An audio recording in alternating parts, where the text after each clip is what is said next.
word. The final word.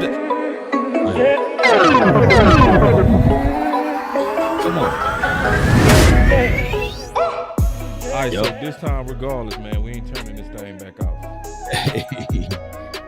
One way or another, man. That's my mantra, though. The final word. All right, now it's saying I'm live, man. That's now you're live. See? All right, cool. Hey, cool. Y'all say y'all want to become streamers. You make sure you ready for imperfection. Yeah. It's not NBC, CBS, Fox, ESPN. This is out of our own home studios. Yeah. The final word. So man, it's all right. We back live, y'all. Am I live on my channel? Everything cool? Law, you checking me out? You watching my back? Check you out in about a few seconds here. Boom. Yeah, Law, check me out. I should be We in the mix. Because it said that's what we do, man. That's what we do. We build planes while it's in the air. Yeah, build it as we fly. You know what I'm saying? Yes, indeed. Ain't easy. Ain't for the faint or hard either, Nah, this stuff ain't easy, bro. I think that's what Parsons finding out too. Yeah, and we definitely got to talk about that, him and Debo. So that's already looking real ugly. I don't like it. It's what it is. So we got a lot to we got a lot to talk about. We got to recap that game. We got to talk about, man. It's a lot. Ooh, man, so y'all chill out today. It's gonna be a good one. Yeah, everything. I'm seeing you live, man. You live over there. Yeah, I'm live, man. What's up, everybody? I see y'all in the building. I see y'all in the building, man. Philly Field in the house. I see you. Miss Lockhart. David Jenkins, Aaron, he said, oof. Hey, bro, them oofs gonna happen. Them gonna happen for real. Yeah, so make sure if you really want to be a streamer, make sure Pod Mania in the house, Rap One in the house, Amanda Brown in the house. What's up? I see y'all. James in the house. Who you got over there, Law? Oh man, we got some people. By the way, I'm your 33rd liked. So I'm the 33rd person to like your channel, man. I feel privileged, man. I made it before the 100, I got Lacey over here, Dre Maddock, appreciate you. Nick, Rich, appreciate you. James Simmons, appreciate you. IBN, appreciate you, man. Y'all, Timo, 419 for your mind, man. Y'all put some fire in the chat, man. Let's get this thing going. Man, let me see nothing but fire. That's what we're gonna deliver today, or excuse me, tonight. The final word. Hey, and I just hit like on your page in return, bro. That's what I just did. Done. The final word. My boy say therapy session. These boys need therapy today, man. Are we gonna give him therapy or what? I don't know if I can deliver therapy, dog. Hey, I tell you what. If you turn that background music all the way off, I got something for you, man. Hold on real quick. The final word. It's done.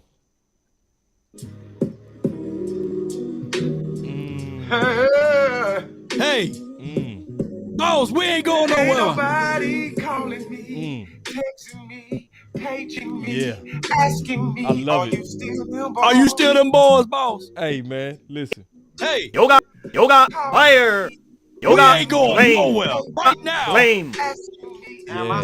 Are y'all still them boys? If y'all still them fire. boys, put Yoga, still them boys in the chat. Cars. I need to see still them boys in the chat. Them boys. Are you still them boys? Hey, and then Law, do you still have your chest out about it? That's my question too. Come on. I need to see still them boys in the chat. Yeah. Still them boys. Come on. 10 toes down. 10. There you go, big down. I see you over there on boss side. Tyreek, I see you, fam. We ain't folding up like a wallet. Nah, ain't no such thing. Ain't no folding nothing. We ain't folded nowhere, man. And if y'all want to rip off the silver and blue and put the gold and red on, y'all can do that. But we still them boys. We still the boys. Man, we are definitely. I'm still them boys. Ain't switching up nowhere. Come on. Ain't Come on switching with up. it. We still the boys, man. Let's I go. love it, Law. Good one. Yeah. Let's go. That's the Let's plane go. tools right there. Yeah. The windows and everything to the wall. Still them boys. Yeah. Kind of check or something. I've been really in the film letter. Yeah. Shout out to the Texas Rangers too. Let's see y'all. I've been really in the field, lot of rush, I love the feel. Lately, I just wanna run it up. Don't need no deals, I make the deal. Have a ticket to a meal. Lately, I just wanna run it up. Let's go. Yeah. Kinda check a song. Lately, I just wanna run it up. Count that too, count it up. Count it up. Lately, I just wanna run it up. Need them ones, I need them fives, need them tens, I need that change. To the safe, got blues inside. Greens and pinks, it's all the same. I still save and roll my change. Take some losses when I play, charge it to the game. I'm with L, yeah, I'm with T-Black, I'm with Reverend now. I'm with Bay, yeah, I'm with Jay, yeah, I'm with Chuck and now. Still the same, not switching sides, now it's about loyalty. You switch sides off for the bag, and that's worth more to me. I mix Nike with designer, I experiment. You just rock what's on the shelf, and I'm not feeling it. Search for the one, but baby girl, it's nothing real as this. Can't trust a soul, I keep a hammer, call it too legit. I've been really in the field, love the rush, I love the feel. Lately, I just wanna run it up. Go. All right, so we got to start off with the drama, and we coming out hard. Y'all know how we do, man. We coming out hard like MJG. Let's go. My guy, but I'm gonna say this: laugh now, cry later. You got something for that. Just trust. If we see them again, just trust. And we're gonna put it just like that. I ain't gonna put too much on it. You gonna make it personal? We can make it personal. I think How personal is it? It was already personal before the game started. Now 42-10. I don't think you want to see us again. It might be a little bit worse. Debo. I don't know what we trust. Micah, Debo. I don't know what to say. I'm getting uncomfortable. I don't know what we trust. We trust, laugh now, cry later. I mean, I don't think you want to see us again.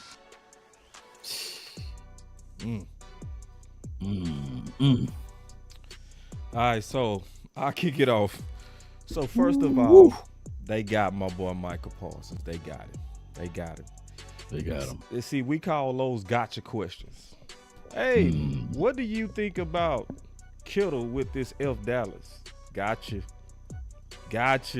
You know, they were the ops. They didn't protect him. You know what I'm saying? Yeah. Left his chin wide open. He had a weak chin. That's a gotcha question, Micah. He. And you weren't quick on your toes. See, I'm gonna keep it real. See, we call that a couple of things. See, you writing a check that your teammates gotta cash. You are. When you do that type of stuff, we go see you, and it's a couple of things on that, man. It's when you in front of the mic right like that, you got to be real smooth, man, because this is strategy. This is chess. What's your thoughts on that? Yeah. I never looked at it like that, as a journalist or as a media person, and as a new media person and as a content creator. When people say, hey, man, you say certain things to protect the player. You're right. But there's no governor to our mouth, right? Mm-hmm. But we also protecting not just the player, but the brand. Yeah. The shield, And your teammates. And your teammates, man. We look at all of that stuff and see a lot of people think what we doing is just this novice level of conversation. No, because they could have figured out a way to squeeze that in there, but not make it clickbaity, right? And I'm not saying that Bleacher Report shanked the man with the butter knife, but they kind of, right? Yeah. Let me know, ladies and gentlemen, that's in the chat. Is Parsons on Twitter? Can y'all find Parsons' Twitter handle? Is he still up on Twitter? Because when I try to look him up, I can't find him. Y'all let me know in the chat. Let me know, please, ASAP, if you can. But all of those things come back to return, because it's good to talk about the team, but you got to understand that the 4-letter, the three-letter network, and some of these privileged companies that make millions of dollars, they out to one thing, and that's attention, likes, and growing their personalized brand. So yeah, they set Parsons up for the okie doke. Yep. And then you can finish off with what Debo said. They got him, and then he fell for it. And then what did they do? Hey, Micah Parsons said this. See, you see the game they playing? Yes. Hey, Micah Parsons, what do you think about Kittle? Then he slipped, right? Yeah. Because he slipped. Let's keep it real. He slipped.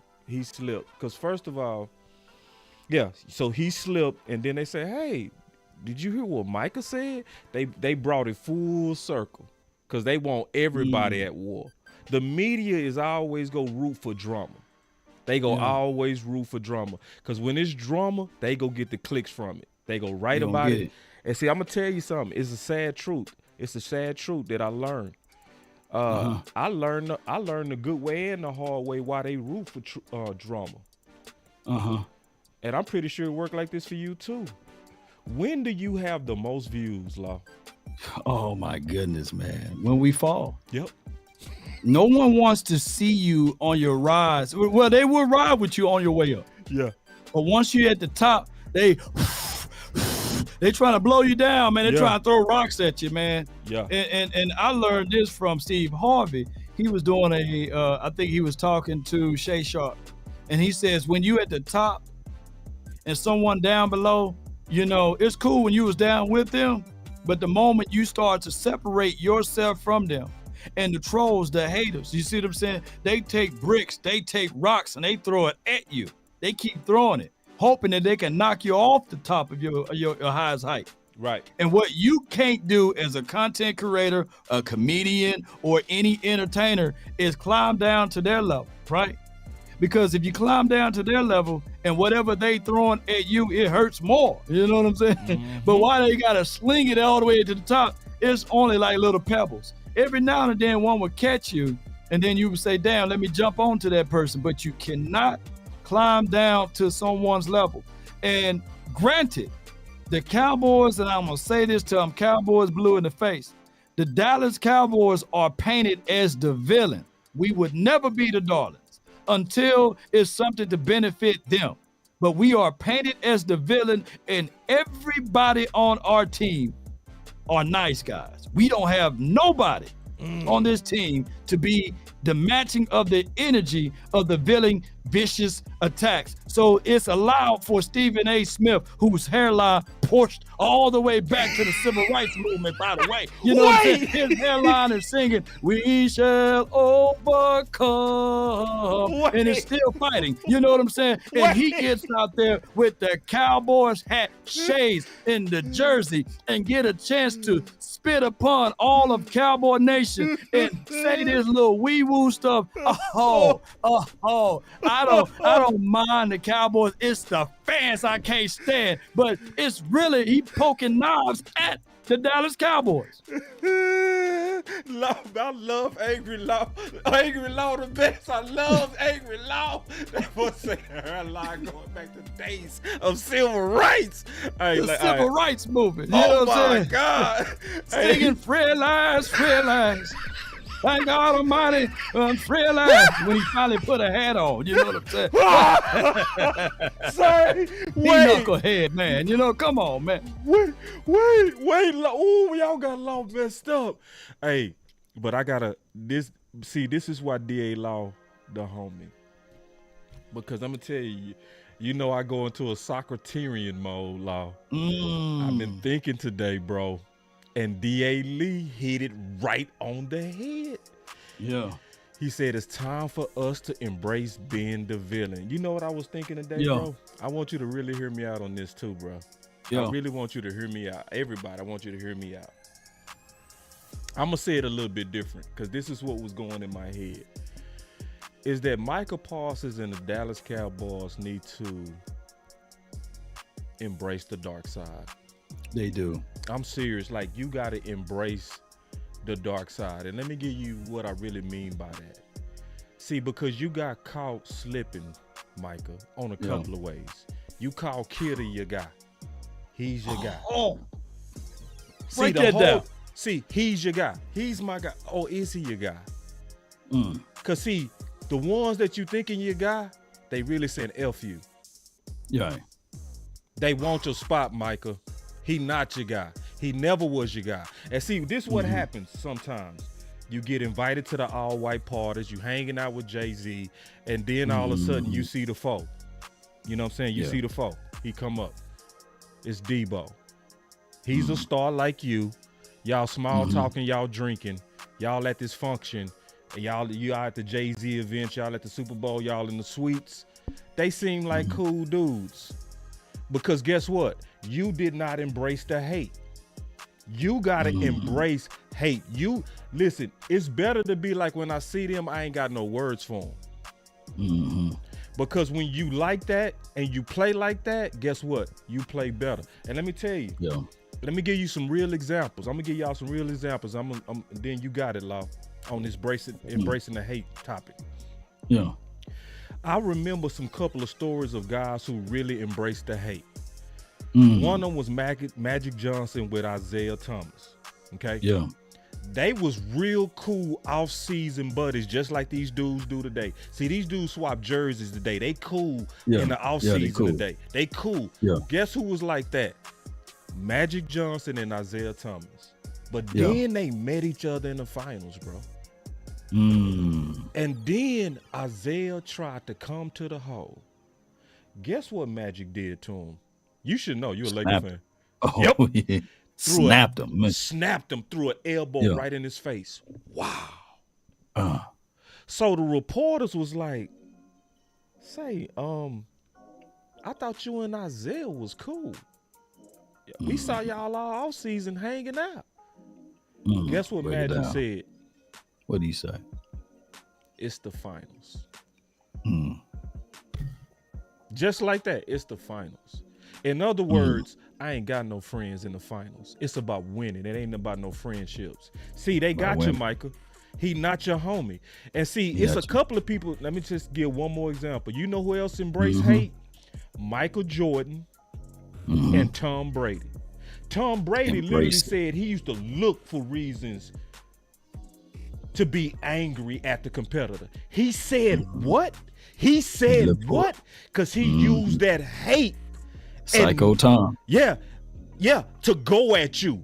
He went at you. See, you out there, Michael, like, oh, that's my guy. See, that's why they played the way they did, bro. It's because they out there thinking they friends. What's your thoughts on that? Man, you hit it right on the head. That Black Mamba mentality, man. You know, Kobe himself, you know, he didn't let his own daughter beat him and pick up basketball. Ooh. And that's ruthless right there. You know, he didn't let her beat him at all. You know what I'm saying?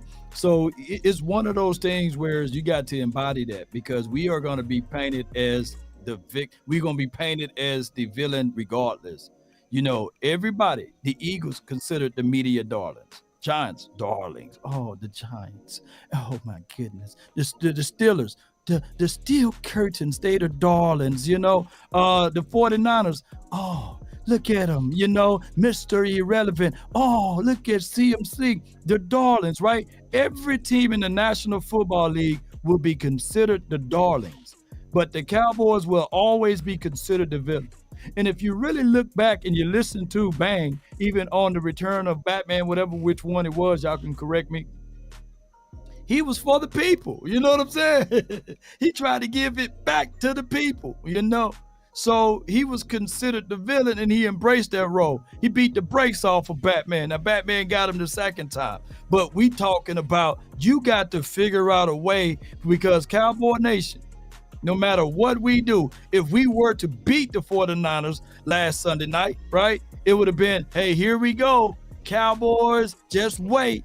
They're going to eventually break down the line. Yeah, they might have won this game, but now they done won their Super Bowl. You know what I'm saying? It would have been more hate. It would have been, hey, can you win in the playoff when it really counts? You beat them now. And I said, if we lose, here it comes. The sky is falling, you know. The sky's falling. Fire the coach. Dak suck. Tony Pollard suck. Jerry Jones, he's cursed. All of that stuff is already stored up and built up, and nobody is looking at the game and saying it from an objective view. They only looking at it subjectively as here comes the Cowboys, like we the only team that has been 28 years or what have you. But that's a whole nother storyline. And I want to say one more thing about this dark side. The dark side, yeah. See, and I really mean it's about embracing the dark side. So, Micah Parsons, if you ever listen to the final word, this is my message to you. Mm-hmm. You are the lion. Yeah. But the lion don't have friends. They don't have cool guys. They only have prey. You would never look at a lion's eyes and he won't look at you as a friend ever. Yeah. Not a lion. A lion gonna only see you as food. Mm-hmm. So my message to Michael Parsons is learn from this. The same people that say they your friends, that's your competitor, they really, just like Kittle, they really saying F you. F you. Yeah. That's what they really saying. F you and your city. F you. He's a cool guy? No, he not. See, I don't ever want to hear nothing like that from Michael again. Because I know he got his own podcast too. Mm-hmm. And see, you got to walk that line of trying to be politically correct. You don't want to give fuel to the enemy. Yeah. But at the same time, no, the real answer is, hey, he said F us? Wow. Okay. Yeah. He gave more praise and balanced talk to Daniel Jones, Zach Wilson. He defended all of those boys, right? And people like, oh, yeah, that's good. Finally, somebody spoke in good favor of Zach Wilson and Daniel Jones. Bull sugar. Right. They done talk so much noise about our team that now it's a given open right for anybody to say, hey, that 4 over there, he's ass. Yeah. That 4 over there, he's trash. Yeah. Everybody coming out. He even said it himself, a kid that's 9 and 10 years old who don't even know the process of football. Hey, that quarterback trash. You see what I'm saying? But they don't do that to anybody. To the degree, just last night, Jordan Love, he threw 3 interceptions, no touchdowns, QBR for 13-something, right? He was a first-round draft pick. He got a chance to sit on the bench to grow and develop. But now Jordan Love can sit back and say, hey, shout out to the Cowboys because the attention is not on me. Right. The attention is not on me. It's about the Cowboys. I can have piss poor performance and nobody bring this up, right? Hey, the doggone front runner for MVP, Josh Allen. Did he win this weekend? No. He lost to the Jags. Is that going to be brought up in the media? No. No. It's going to be considered, hey, he fought good. They lost. Move on. Yeah. They lost. Just like anybody else when they lose. Move on. But they're going to drag this out all the way up until Monday on how we didn't live up to the levels of expectations. Mm-hmm. Because if we played the Jags and lost this past weekend, it's the end of the world, and you know it. You know what I'm saying? Right. It would have been that. Right. But nobody talks about that. So it's damn if we do, damn if we don't, and it's always Super Bowl or bust. That's just what it is. It's just what it is. Hey, I got a clip I got to definitely play, man. This is a dope clip. I want to get your thoughts on it. Check it out. A shot for 2 minutes and just couldn't get anything going in that 2-minute drive at the end of the first half. But, a lot of really good lessons to learn from. And we'll go through it and make the corrections because there's certainly a lot of those to do. And I really believe you can learn a lot from games like this. I was sharing with the staff earlier, I was part of a team 2010 with the Jets. Played the Patriots on a Monday night in Foxborough, and we lost 45-3. A game that when you kind of look back on it, felt a little bit like this game. We didn't play well as a team, and just couldn't get anything going. And the nature of the beast is you end up facing them about 7 weeks later in the divisional round, and we beat them 28-14. So that's his business. That's his league, and we know this is a team that to get where we want to go, we're going to have to play them again. And a good football team, a lot of respect for them. But I think that just kind of shows the storyline of this business is. Yeah. What's your thoughts on that? Sometimes you just don't match up well with teams, and he's right on that. The LA Rams don't match up well versus the 49ers. I think that a third of the Cowboy Nation would deliver their spleen and take it out of them. You know what I'm saying? To have Sean McVay over here, juxtaposed to what we have over here. But Sean McVay is 1-8 versus Kyle Shanahan. Right. You know, the one time that he beat Kyle was in the playoffs. Don't you know earlier that year when they won the Super Bowl, the final score was 31-10. Don't you know it took a drop INT for even Kyle Shanahan to lose that game? So sometimes your matchup and your personnel and the way they play each other just don't dwell together, right? Yeah. Look, what probably saved us in 95, I had my guy to reach out and call in to talk about this. Charles in Charge, he called my show and he was like, hey, Law, did you consider this right here in 1995? We were looking for revenge versus the 49ers. But the Green Bay Packers did us a huge favor. They knocked them out. You know what I'm saying? So instead of us playing the 49ers, we played the Green Bay. Right. Beat them, went straight to the Super Bowl, won it, you know? So sometimes you just don't match up well. And one thing I will say about the playmaker, Michael Irvin, he said this, and he said this back in 2021, 2022, and he said this 2023. Hey, I love my boys, my Cowboys. I love them. But they just don't match up well against the 49ers. And see, this is the thing I like about what Schottenheimer said. I love it. Because it was to bring perspective to this L. He told everybody, bro, we lost like this in 2010, 45-3 against New England. Came right back, faced them later that year and beat them 28-14. See, it's a lot of Cowboy Nation acting like, hey, it just ain't no way to beat the San Francisco 49ers. It just ain't no way. And he like, bro, listen, yes, we took a L.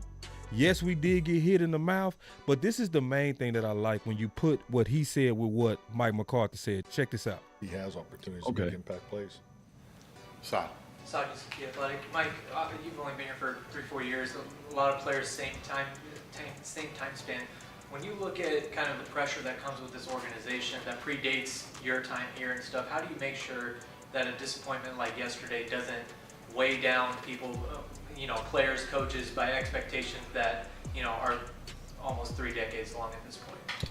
Well, I think it's an excellent question, and I think just like anything, experience. And I've been very, very fortunate to work in this league a long time, and it is extremely difficult each and every week to win a game. We all understand that, but you learn through probably more the lows than the highs. Experience, and I've been very, very fortunate to work in this league a long time, and it is extremely difficult each and every week to win a game. We all understand that, but you learn through probably more the lows than the highs of decades long at this point. Working this league a long time, and it is extremely difficult each and every week to win a game. We all understand that, but you learn through probably more the lows than the highs to make sure that you are consistent. I think it's important as a leader to be extremely consistent in your approach, in your language, your messaging, and everything that you do. So. But yeah, I like to think I'm a lot more conscientious on, where the staff is amongst the players, because I think we do an excellent job of making sure the players are, the resting recovery and, make sure. Love it. Hey, real quick, hold on, before we address that, because I definitely want to address that and put this in context. My boy Drew, I see you, big dog. He said, our team just got our heads kicked in and our super defense gave up 42, but we're okay. So first I see an Eagles green on, but you're talking about San Fran. Listen, San Fran people, I appreciate you coming over to the channel, but can y'all please stop jersey swapping? You are not San Fran. You don't belong in this conversation, like for real. Like you don't. See, because what y'all like to do is you Philly fans, now all of a sudden y'all trying to ride on what San Fran do. What did you do? Yeah. What did y'all do? Take other people's credit, what did y'all do against us? Because see, if I look at what we do to y'all, you need to know your place, homie. You need to know your place, little dog. You understand? See, because what San Fran did to us, we do to y'all. Dak is 8-3 versus y'all. All right? The Cowboys been running y'all and owning y'all. Y'all are 1-3 in the Super Bowl. Y'all are choke artists, and y'all are the drag on the division with your one-ass Super Bowl. Can you get your Super Bowls up before you try to get in this grown man conversation, please? Yeah. Like real talk. Kids tape. You know like real talk. Like you swap jerseys to jump on San Francisco meat to take credit to what they won't. You do that to us. When you do that to us, you can get in this grown man conversation. Hey man, you decapitated that brother right there. But all that gray and stuff on his beard. Yeah. You know, you his father at this point. And he got all of that gray and stuff on his beard, and you just fathered him. It's crazy, man. We live in an era now that it is true. Like I said, you won't find us there where they at, and it's one of those things that we get the best from everyone, right? Like I said earlier, we are the villains, right? But people want to check in on us because that's what they want to do. They looking up and they got stomach muscles on their neck because they looking up so much, So shout out to him, man. Keep helping the algorithm out there. Keep the numbers going. But at the end of the day, he's a fan of us. We ain't a fan of him. You know what I'm saying? Keep it going.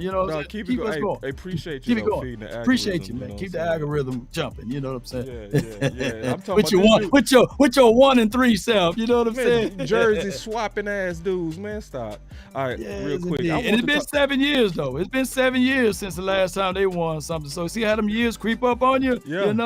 Yeah. And we enjoyed the Super Bowl last year, didn't we, boss? Yeah. Oh, we enjoyed it. Oh, we enjoyed watching y'all. We enjoyed that Super Bowl, boy. Yeah, because see, they brag on playoff appearances and shit like that. We don't do that. It's only one standard at the Dallas Cowboys. It will always be only one standard: winning the Super Bowl, not making it, not how many times you appeared. See, that's y'all standard. That's not our standard. That's that little standard. That's that trying to keep up with us standard. The real standard is actually winning that thing. So y'all just ain't us and won't be us. Now, getting back to football, I had to handle that little dude real quick. Yeah, with his 1-3 self. Well, go ahead. All right, let's get back to football, man. Law, you've been cooking on Twitter, bro. Let's talk some football real quick. Man, 24,000 views. Okay, go ahead, Law. This on you, dog. Talk. Man, basically, y'all can hear me out, man. I said in the absence of LVE, consider moving Micah Parsons at Mike, slide Sam Williams down as a starting person, rotate Dorrance Armstrong and Fowler, depending on the levels of skill set that you play up against that week, and put Wanye over Dono until Dono becomes a 100% healthy. Reach out to the Denver, pick up the phone, Jerry, and offer them a first and a third for Patrick Surtain. And this move will enable you to put Dayron Bland down inside, and that will speed up the interior a little bit far as the slot procedures, right? And then keep an eye out for linebackers through this trade process because we are razor blade thin. Now, before people give me pushback on Michael Parsons playing at Mike, right? We just faced a team. They got Fred Warner out there, right? Michael Parson will be a more athletic speed guy than a Fred Warner. He'd be a more athletic Fred Warner at Mike, and then you can still, for those who say, hey, we need Mike to rush, Michael Parsons can rush through the A or the B gap. You know what I'm saying? He can still rush along this side, and then rotate in big dime Clark in the middle of the field. So there are things or ways that you can get things going in this particular perspective. What's your thoughts on that, bro? You know me, bro. When you leave Measure Kool-Aid like that, bro, the only thing I can do is let me get you. Michael Galpin, Dallas Cowboys, with Micah's ability to have more off-ball reps with the late situation. Yeah, potentially. Yeah. What does he bring in that respect? Because obviously we've seen him a lot in his past couple of years as more of an edge end type guy, but from that standpoint, what does that profile offer? Yeah, I would say, like for a team like yesterday, there might have been toss play out there. I think it was to the defensive left. And you see some of his speed go, basically matching the speed of the running back, to the edge. So that's one of the things that you feel from him. He's got ability, in coverage to really break in some zones because of the quickness that he can go from, 0 to 60 really fast. And then from off the ball as a blitzer, are you going to count him as a linebacker or count him as a D lineman? And, where do you match up on that? So those are some of the advantages that you get. The disadvantages on some of the passes that you're obviously dropping in where you got some chances to rush, you don't get it. So that's kind of the balance that I'll have to face and work through. So first, that's one. I want to show you another one too, just to show you just how on it you are. Check. Oh, we got us a fast super chat, real quick. Let's go. Let me hit this right now. He said, "Boss and Law, I'm feeling the opposite. Next time we see the balls, people don't want to talk about that. Get off my quarterback. He ain't going nowhere." Oh man, very good super chat. We gonna come back to that one too, big dog. Yeah, that's a very good. Man. That's elaborate on that. We gonna elaborate on this, but I want to show you one more thing, and then talk X's and O's with you, Law. Here we go. Back to our style and the way that we do it, but it's hard when all the attention goes to one space. You have to be really ready to attack in another way. Patrick Walker, DallasCowboys.com. Kind of circling back to LVE. In the event he does miss time, I mean, this is a run defense that is mostly upgraded, but 2 of the last 3 games kind of taking a step back, but LVE has consistently been one of the key guys in helping stop the run. No doubt. How would you supplement his loss in that aspect?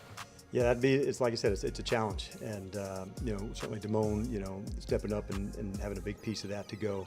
And we'll have others that will have to do that, including Micah, to be into that space. But, Law, you own it. Man, I didn't even hear that until now. And one thing I'm gonna say, I saw someone said, "Hey, I'm hating on Bland." No. Bland's playing well on the outside. Oh, I just think that this would be a two thing. This would be a twofold. You know how to say twofolds, bro? Because not only, hear me out, y'all. Just hear me out how sweet this is. And I know people don't like the Kool-Aid, but this will be some good Kool-Aid. Y'all will drink this.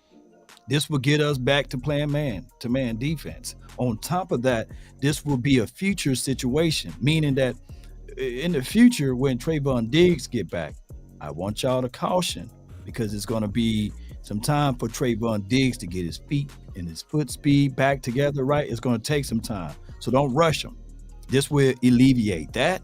But then ultimately, we know Stephon Gilmore is not here for a long stay. He's only here for one of those extended stays, only for the weekend, right? So for next year, you will have ultimately Trayvon Diggs on one side. Oh, my guy, Pat Surtain on the other side. And then you will have Bland inside. That's your future right there. You wouldn't even have to look for no more DBs, right? And on top of that, this would fit right in for what we're trying to do right now. It'll get us back to what we're trying to do right now, boss. But go ahead. What's your thoughts on this, man? I love the fact that you're being creative, bro. That's the first thing to see. This is the main thing I love about this type of stuff. Law is putting ideas out there. See, this is the difference between Law and some of y'all. We ain't gonna win one with that. And then that's where you stop. Right. What's your solution? What's your solution? Right. See, this right here is throwing a whole bunch of good ideas out there. Somebody said, I don't think the Patrick Surtain is realistic. It don't even matter. It's just put the ideal out there. Just put it out there. He trying to get a conversation started. Maybe it don't end up being Surtain. Maybe it's another corner. Yeah. Because for instance, we never knew that it was going to end up being Cook. He was an option that ended up coming to pass because the conversation was started. So it's not about if it's realistic or not. It's the fact that he's being creative to solve problems. We got a problem. We got a major problem that we caused. We are thin at linebacker because we didn't sign Cox. We cut Harper. It looked like, and I'm keeping it real, it was politics to protect LVE. I'm just keeping it real. Yeah, true. But I think this could work out for us, Law, because Michael Parsons now is a chess piece that is forced into a one-dimensional position, but that can give us excellent benefits in terms of impact. You get somebody that's super fast to the ball. Like Dan Quinn said, he go keep up with every running back sideline to sideline. Every one of them. And so now you don't even have LVE taking up snaps for other defensive ends. Now they go get all their snaps and they go be able to pull their hair back. There's a chance that this LVE crisis could become our blessing. Yeah, it could become our blessing because now you go unleash Micah Parsons potentially into a position of where he can actually do just as much damage and call us to be a real complete defense. A real complete defense. What's your thoughts on that? I mean, and I know sometimes, people will say, hey, that's what the ops just did. They got a Fred Warner who is the quarterback of the defense. The flow of traffic is there. Them boys run at ease and they attack like crazed dogs. Now, granted, I'm not trying, and I see my brother in the chat, I'm not trying to say that Parsons is just athletic more than Fred Warner, but damn it, he is. You see what I'm saying? And he's more athletic than Fred Warner, and all Parsons was missing, because we just jumped into this edge situation so quickly in his second year. But if you just pour upon him 2 to 3 years in a row as a Mike linebacker, he would have been setting off all types of records. Now, granted, the most highest paid and the sexiest position is the defensive edge, because they are the highest paid people. They get all of the attention for MVP of the defense and defensive player of the year. And I get all of that. Parsons is probably looking at this thing saying, hey, I want to be known as a household name. And at the time we needed help. But what would be the point? What round was Sam Williams drafted in? Can somebody help me out? Check it. Is that a high draft capital? Yep. It's high. Why have him as a rotational situation? Get him full-time. He would have been able to now give you 7 to maybe 8 sacks. He could have been double-digit sack guy, because the more he's on the field, he would have got more chances to be able to pick up the game and understood better as far as his assignment. And then you can work and rotate Dorrance Armstrong and Fowler in. D-Law can still be D-Law. But by Parsons, I'm not saying he's taking up space, but we will spread that out because there's such of a lack of LBs on our team. And it's only slowing us down. We can all say that right now, when you look at the numbers and you look at everything across the board, you would say, yeah, LVE played pretty well. But that was the problem. You know what I'm saying? he played well at that spot, meaning that the runners was getting upfield. There was no tackle for loss, right? There was no squeezing through the gap. There was no making them pay. Parson would be able to do all of that, hook to flat. He would erase all of those short to intermediate throws. He would cover the middle of the field a whole lot better, and he would probably have him 1 or 2 interceptions by now. Yeah. I mean, come on, man. Yes, indeed. Put him at linebacker does open him up for potential interceptions. That's another thing. And is his natural position too, from a body frame and a body makeup, right? He would have been getting us like Ray Lewis type of numbers, or like my brother said, Fred Warner type of. Ray is 6'4", 240. What's Parsons' size? Can y'all put that down in the chat? Love it. I love what you're saying, Law. It's some good stuff. And see, this is the deal, man. And then we got Coach Fowl in the building. What's up, Coach? Salute, Coach. Coach said, Law, I like what you put out. My only thing is Sam, watch the film, is not ready. He still makes too many mistakes in the run game. I definitely agree with that. Hold on, let me go back to his comment. He said, DA or Dante should start and rotate with each other and then add Sam. I agree. Definitely right now, because that's what the film is showing, like for real, especially the discipline part and not just relying on athleticism all day long. But still, for the most part, we agree with you. Like everything that you're saying, Law. Now he can't get better on the sideline though. You know what I'm saying? It takes muscle memory. That's why I'm still hot and ticked off even with Mozzie. He may not be ready, but shoot, you got to get that big butt in there. You know what I'm saying? You got to get him in there. You know what I'm saying? That's just what it is. And he's going to have to, if it's trial by fire, they're just going to have to be trial by fire. But go ahead. Well, no, it's just one of them things that it's a plan that it looked like it's already in motion, right? Dan Quinn is talking about it. This is obviously something that's already echoing in the building. So and so, like, I'm just being already honest, man. It was already a solution for LVE in the first place. It was already a solution. See, that's why them acting like he just had to be on the field because they say he lined people up. No. You like we've all you stupid. We've already had safeties that do that. Like we already got that. Like we already got that. That's just what. Let me show y'all in case y'all think I'm playing. You got time left for me to pull this up? Go ahead. You know, and we gonna get to all y'all super chats. I appreciate y'all donating. We're gonna get to it at the last end of the show. So I really appreciate y'all while my guy pulling this up. Yeah, I gotta show y'all so we can show y'all that this already an answer in place. See, because we not like some people. Dak suck and that's it. What's the answer? What's the answer for LV? What's the solution? That's what Law talking about. That's what I'm talking about. Yeah. Check this out. About it, or they bring the next one on and get ready. And so that part I'm certain we'll do. But I was definitely bummed to have them have that experience. Who's the defensive play caller if Lake's not there? In the past, it's been JK and Malik Hooker. Do I need to play that again? No, well, go ahead, JK. He said who's Hooker. the play caller, and he let him know. Yeah. So basically, he letting everybody know the answer for the absence of LVE. But I was definitely bummed to have them have that experience. Who's the defensive play caller if Lake's not there? Who's the defensive play caller if Lake not there? In the past, it's been JK.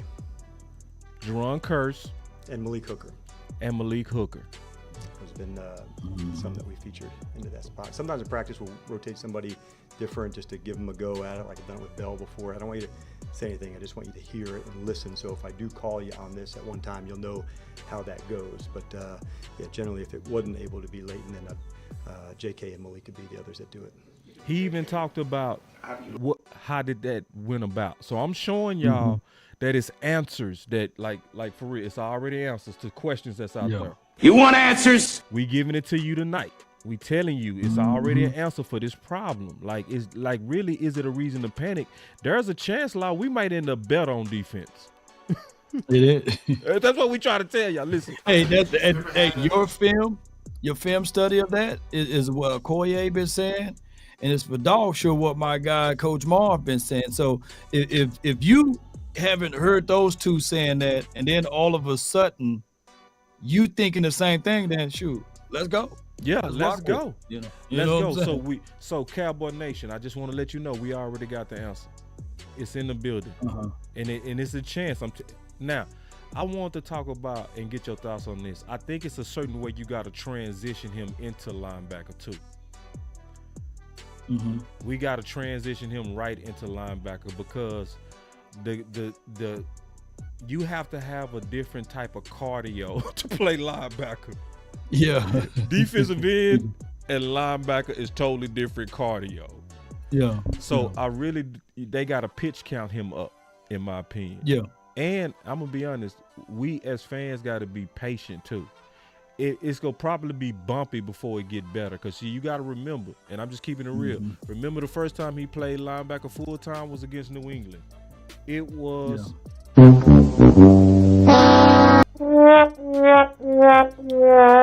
But then the following game, and he was critical of himself. I don't know if y'all remember that he was a rookie.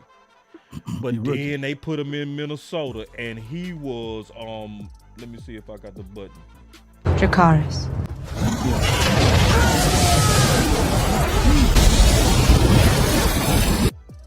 So we also, with them starting to look for different ways to cover for LVE, if it end up being Michael Parsons, we got to be patient and know that it's going to be a little bit bumpy before it gets smooth. What's your thoughts on that? I mean, that's in everything. And they move them around anyway.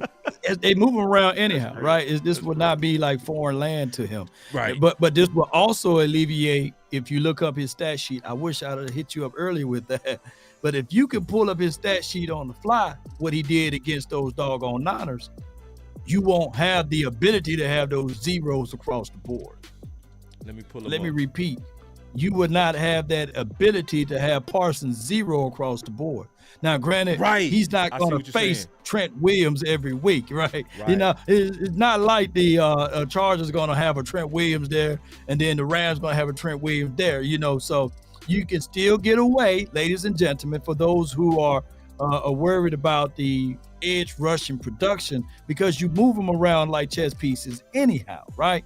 So this will give you a hook to flat.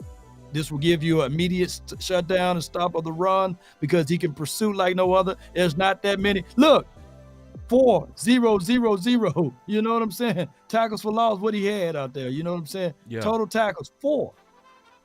And let me say it in a different way, because I see what you're saying. Let me I'm gonna not say it in a dogging him, different but go way. ahead. This is what he's saying. The downside of playing him a lot as a pass rusher, especially when you have somebody like a Trent Williams, it's ways you can neutralize him. It's hard to neutralize a linebacker and a havoc that they, you know what I mean? The only way you can neutralize them is you put them in passing situations where you got them dropping. Right. That's about it. And Dan Quinn talked about that. But in terms of their ability to affect the run game, scrapes, filling gaps, all that kind of stuff, they can cause way more havoc than just putting them at any edge. That's what Law is saying. Am I getting you right? Man, you give me up 1,000% right. And on top of that, you know, the first read from a quarterback is from high to low, right? And then the center or whoever's on the O-line, they help identify the Mike, right? Yeah. And if you thinking that Parsons is the Mike and then he's not on certain plays, don't you know you can kill this? All we need to do, that's why I said on that tweet that keep your options open for a linebacker, right? Yeah. Don't y'all know how dangerous? People just don't know. We got the cheat code. We got what we've been asking for. You know, we just ain't using it. It's literally us getting Ray Lewis and saying, hey, Ray, we want you on the line. You know what I'm saying? We want your business tenacity on the line. You know what I'm saying? That's why I put that at the end. Additionally, keep options open for linebacker trades, as we're currently lacking depth at that spot. Now, could my guy give you some flex at Mike, because that's what we really want Damone Clark to ultimately be? But Damone Clark is going through his sophomore slumps right now, ladies and gentlemen. And we took a safety and converted him to a linebacker, and we took a linebacker and converted him to an edge guy. So you're gonna have some issues when you go up against teams with a little bit more physicality. Let me point out the name. Bell, naturally a safety who's converted to a linebacker. Parsons, naturally a linebacker converted to an edge. So that's why when you play against this bully ball stuff, although the mentality may be there, right? But the impact not going to be there. We took Jaron Curtis, who is the leader of this team on the defensive side. We took a safety and got him down there inside the box. So that's why you see him get flushed out sometimes. I hate to say this, but I'm gonna say this. The ladies would tell you in the chat. They might not say it publicly, but they would let you know to themselves and to their girlfriends. Size matters. That's my dog, Law. That's my... They know it, man. He ain't about to silence the motion in the ocean and then Big Willie come over, you know what I'm saying? Change all of that, you know what I'm saying? So they know it. Y'all know it. Y'all playing around for like football, just been around for 50 years. No, it's been around for over 100 years. That's my dog. They know that. Y'all know that. Come on, look, we grown. Everybody, all the kids at the house, you know what I'm saying? Your kids better be the best. If your kids listening right now, that's your fault. Real. And they shouldn't even know. They shouldn't even be able to break this down like that. You know, come on. They can't decode that unless you too graphic yourself. But anyway, hold on real quick. We gotta do some maintenance. Man, I love Law. Hey, real quick. I got 295 people watching on my channel and only 153 likes. Come on now. Yeah, it did. Look at my guy, Joe Talk. What'd he say? What y'all say? You on your side. You on your side. I see. Some laughter.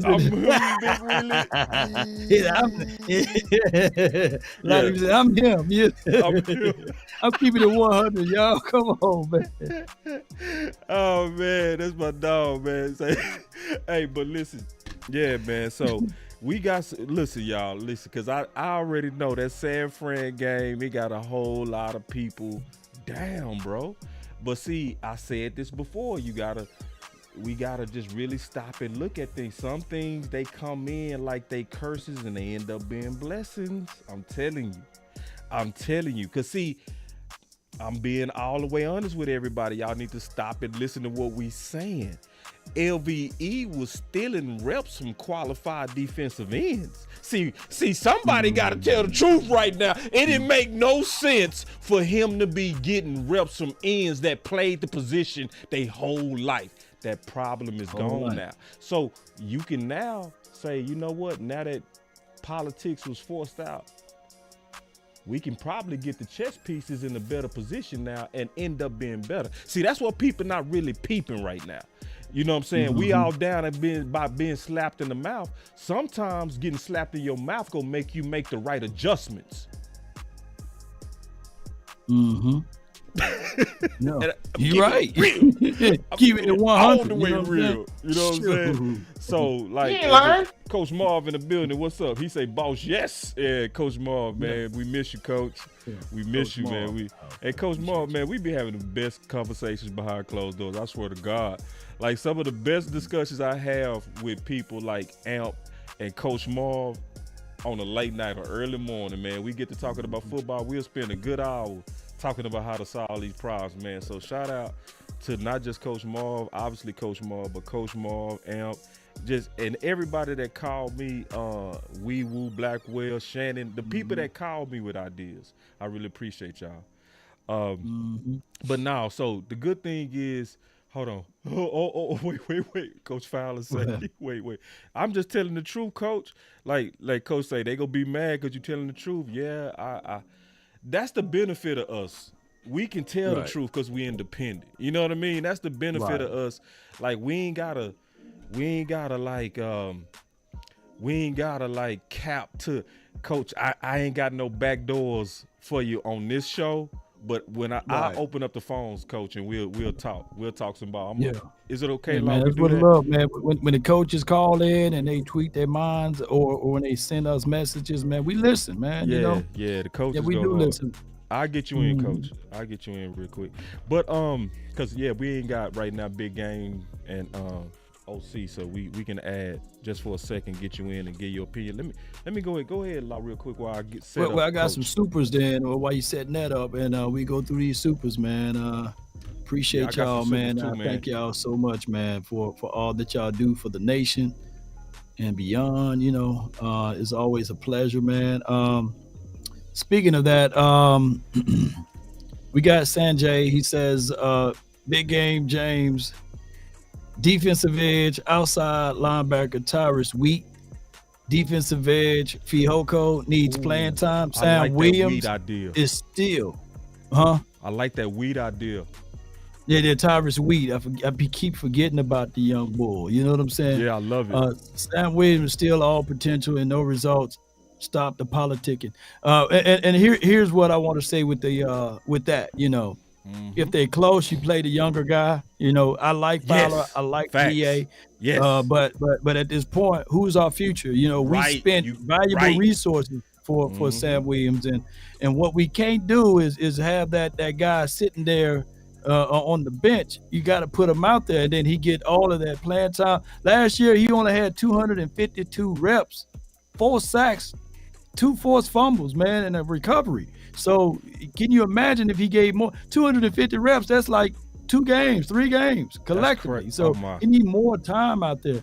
You want me to go to read the other ones? Or I got one. Let's interchange them if you don't mind, real quick. Go ahead. All right, so hold on. Let me. Look at my guy. He built the plane and got the thing up there. We rocking, bro. Man. Look at that, man. Hey, listen, man. We flow well together. See, I'm gonna tell you something about me and Law. We ain't scared of technology. That's one thing, me and Law. We'll do stuff on the fly. We ain't even playing it, but we go rock it anyway. You know what I'm saying? So here we go. Yeah. So we got a $20 super chat over. He said, I can remember watching Philly come in. They bullied my boys with Simmons, Reggie, Jerome Brown in 1991. They pushed the Great Wall of Dallas around. They sacked Troy 11 times, but we were resilient and turned it around. Ooh, I love this super chat because, see, it's too much of Cowboy Nation that quit. And I'm being honest, I see they done quit, Law. You They next. quit, You got the next super chat, big dog. Okay, I got Charlie Matthews Jr. with the $10 super chat, and he says here, someone call Jerry and tell him Law is knocking. Well, let him in. Let Mike hunt. Preach, Law. And the whole idea of a lion, right, is what a linebacker do. You know what I'm saying? Right. That's the craziest thing, because when Parsons first got here, he was yelling, LBU, we finna change the game. You know what I'm saying? We finna make LBs great again, basically, like a Trump campaign, basically. And of course, the accolades and everything is for the front, you know what I'm saying? Because they get the highest dollars, right? And I'm not finna get in between Parsons and his money. But what would benefit this team is us going out here trying to find another edge rusher and let Parsons cook at the middle linebacker, because that can really work for us, bro. What's your thoughts? I love it, bro. Like, listen, and I love that it's in motion. I love it when you got an idea that I showed through Dan Quinn on interview today that they already got that moving forward. So now it just shows, man, that you should be working for the Cowboys, to be all the way honest with you. So and then McCoy said with a $10 super chat, he said, boss, Law, can we get the elephant in the room? If these fake Cowboy fans are done, then leave. I'm sick of them, boss. Go be a quitter somewhere else at Rainbow Game. Give it time. He ain't lying, bro. Yeah, God, it do get annoying. Man. Like, listen, I'm cool with the anger, but see, I'm peeping all the stuff that y'all saying. We can't win. Right. We can't beat San Fran. Never. Dak ain't gonna never win. What the fuck? Say, wait. That really make me mad. That never word really make me mad. Never? So you just open up your butt cheeks, but you go tell your team not to quit.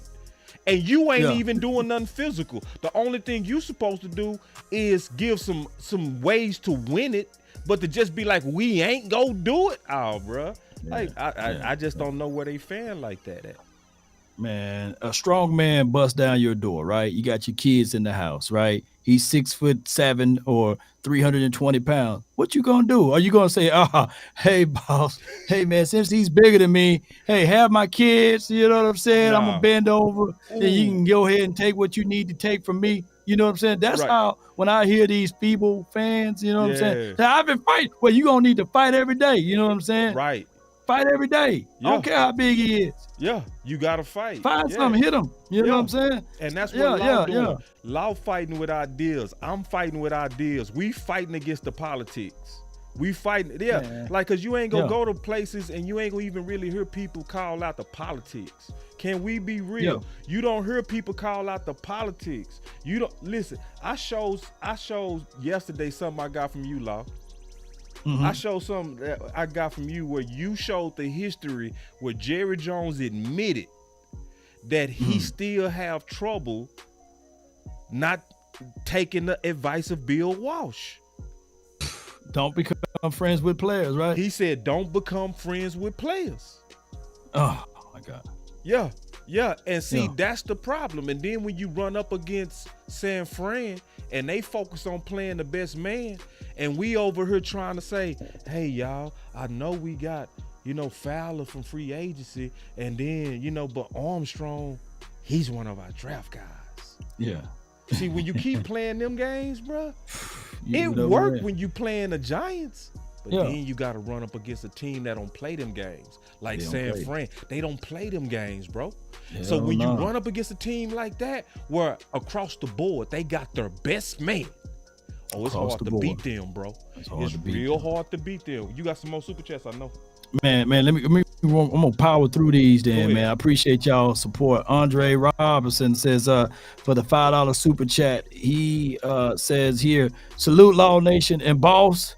If the Giants were with it, would you give up a draft capital for Kevon Thibodeau? Just curious.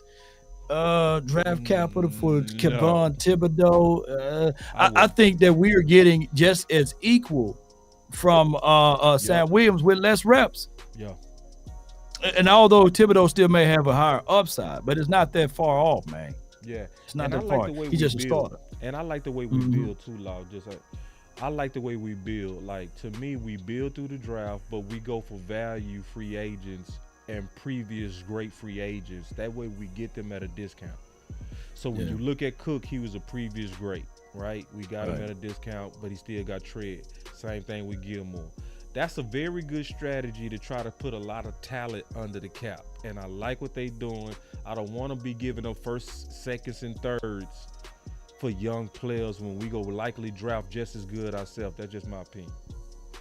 Yeah. And then the only reason why I said the Patrick Surtain, I'm thinking of the now, right? I don't think that anybody that you can pick up off the streets. I'm trying to figure out how to remove. I like the Patrick Surtain. That's the exception that I like with your idea, because you also getting a lot of versatility with him. If you getting like, so it's like I'm open for it, but I'm saying I just like the way that we build. But I'm still open for us to be aggressive, especially right now, especially with the way that you said it, because then you'll have the corner of the future. And what Law is talking about is going to teams that's likely getting ready to have a fire sale. So when you have about teams, to too. Yeah, so maybe it's realistic, maybe it's not. But see, it's about starting the conversation, because it's one of the things that we didn't think was realistic at all too. None of us thought Trey Lance was realistic. Nobody thought that, man. So it happened, and it's a hell of an insurance piece. So I mean, right now the dilemma with Dak Prescott is $60 million. Do you take that cap hit for next year?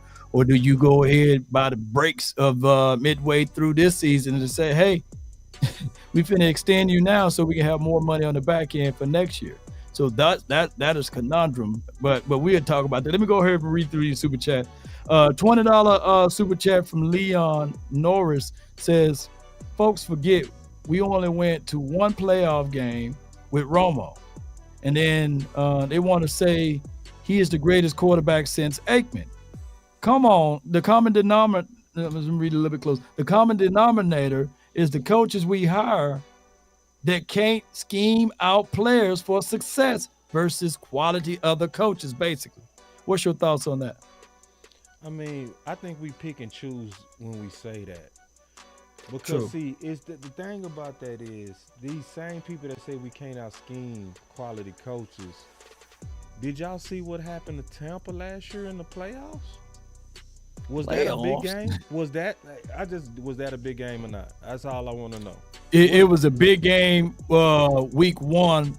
It was a big game week one, but it became a smaller game in the playoffs. Because in week one, they said we can't beat that team because Tom Brady was the same age, wasn't he? The same year, bro. Same year, you know what I'm saying? But week one, we couldn't beat them, you know what I'm saying? But in the playoffs, that was a team that barely made it, you know what I'm saying? So, hey, it moved the goalpost. So quality teams, bro, no, Dallas beat quality team. Let me ask y'all a question, see, because we forget so fast. When we beat the Rams last year, was that a big game? It was. When we beat the Bengals at that moment, right? When we beat the Bengals last year, was that a big game? I'm just asking a question, bro. Dak didn't do it. It was Cooper Rush for those two games. That's what they say. You know what I'm saying? But now so Dak can't win the big game. I'm addressing the fact that he said when it go against quality coaches, no, them two coaches was in the Super Bowl, and we beat them. Was that a quality? That's what. See, we lost to San Fran. But do that mean we lose our big games? Us beating Philly last year, was that a big game or not? I'm just curious. Was that big? I'm just curious. Like it was a big game. They did all Eagles Nation and they was all in my chat. They were saying how much better they are, and they was gonna beat the brakes off of us. We should have put Cooper Rush in and Dak Prescott. All I seen was 40 on the board. You know what I'm saying? Yeah. So so it's like it's people are prisoners of the moment. That's all I'm saying. They are, man. We just lost to San Fran, so now it's like we go way too far. Like our coaches are trash, like we don't win the big games. No, yes, we do win big games. We just need to do better. But I'm not gonna definitely say that we don't win big games. I know you got more super chats. Yeah, them Juniors knock out these three. Cuban boy says front office politics continue to hurt us. As Law mentioned months ago, if it wasn't for Kellen Moore, this would be the third year under Mike McCarthy's offensive system. So that's like a twofold situation there. And then Chris 214 says, could Gallup quietly be on the trading blocks? They elevated Tolbert or Gallup contract though, much in the way for this to happen, too much for it to happen. So basically, Gallup is getting paid too much for Jalen Tolbert to be out there on the field. And then Leon Norris with a second super chat of $5 says, y'all are hoping the same coaching regime for the last 3 years will finally make the adjustment, ? That's a lot of hope, laughing out loud. That's all of my super chats, man. I appreciate you. That last one was wild. So y'all hoping that the last coaching staff finally make the adjustment. This same coaching staff 2 years in a row was 2 games from the Super Bowl. You see how people just talk goofy? And you left a super chat to say that. Norris. Like you left a super but chat you know, it's crazy though, man. Crazy. It's crazy. Like people say, well, let's stop going to games, and that would give Jerry Jones the middle finger, basically. We haven't lost a game at home since last year, the opener. You know what I'm saying? So it was 2021, the last time, 2022, the last time we lost a game at home. It's the year 2023. So, and then there are people, you know what I'm saying? If you understand, if you ever been to Dallas home games, if you don't go, then you have a stadium full of the other people there. You know what I'm saying? You know what I'm saying? Yeah. So not going to games will not hurt Jerry Jones' pockets. You know, the bigger money that they get is from that TV revenue, $111 billion with the B, and then they do revenue sharing. So they already got all of that secured. Jerry Jones is not changing his mind, man. You know, so stop going to the games. Ain't gonna work. And we are not like we're 0-5, man. We are like 3-2. Yeah, I'm gonna catch up my super chats now. I had some new ones Go ahead. as you was getting yours. So first of all, we got another one. He said, I wouldn't mind entertaining Dibble for Sertain and Judah trading first round and fourth, and Gallup will have to extend. Yeah. Appreciate the super chat. And then Common Sense said, good job. He said, question, what would the attitude be right now? Ridgeway, Harper, Cox, Story Jackson, and yes, even KJ, Kelvin Josephs, with Goodwin injury. Yeah. See, yeah, especially the Harper. See, the Harper one, bro, that's bad. That one was real bad because Common Sense said that we was already lean at linebacker. LVE was already injury prone. That's why I always told Coach Marv, because Coach Marv been on his head, and he was right the whole time.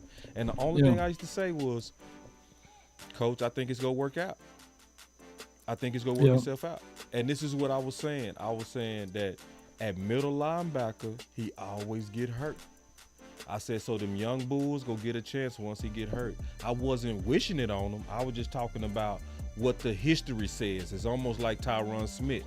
With Tyron Smith playing, whoever the left tackle is, you likely go play at some point during that year. So I kept saying it's gonna likely work itself out.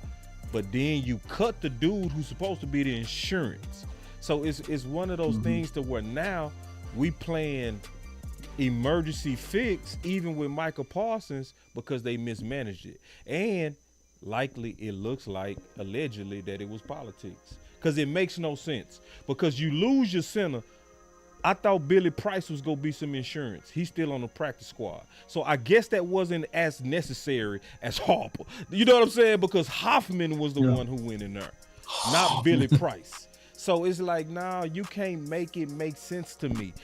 See, I'm going to just be all the way honest with you. The Dallas Cowboys, you saying that you want to go up against San Fran, but you're not willing to do what San Fran does. Yeah. The Dallas Cowboys try to put their hands in everything. They want to build a team and they want to cater to sponsors at the same time. They You want to can't do build a both. championship team, but they want to be right about every one of their draft picks. They gonna give all their draft picks all the chances in the world.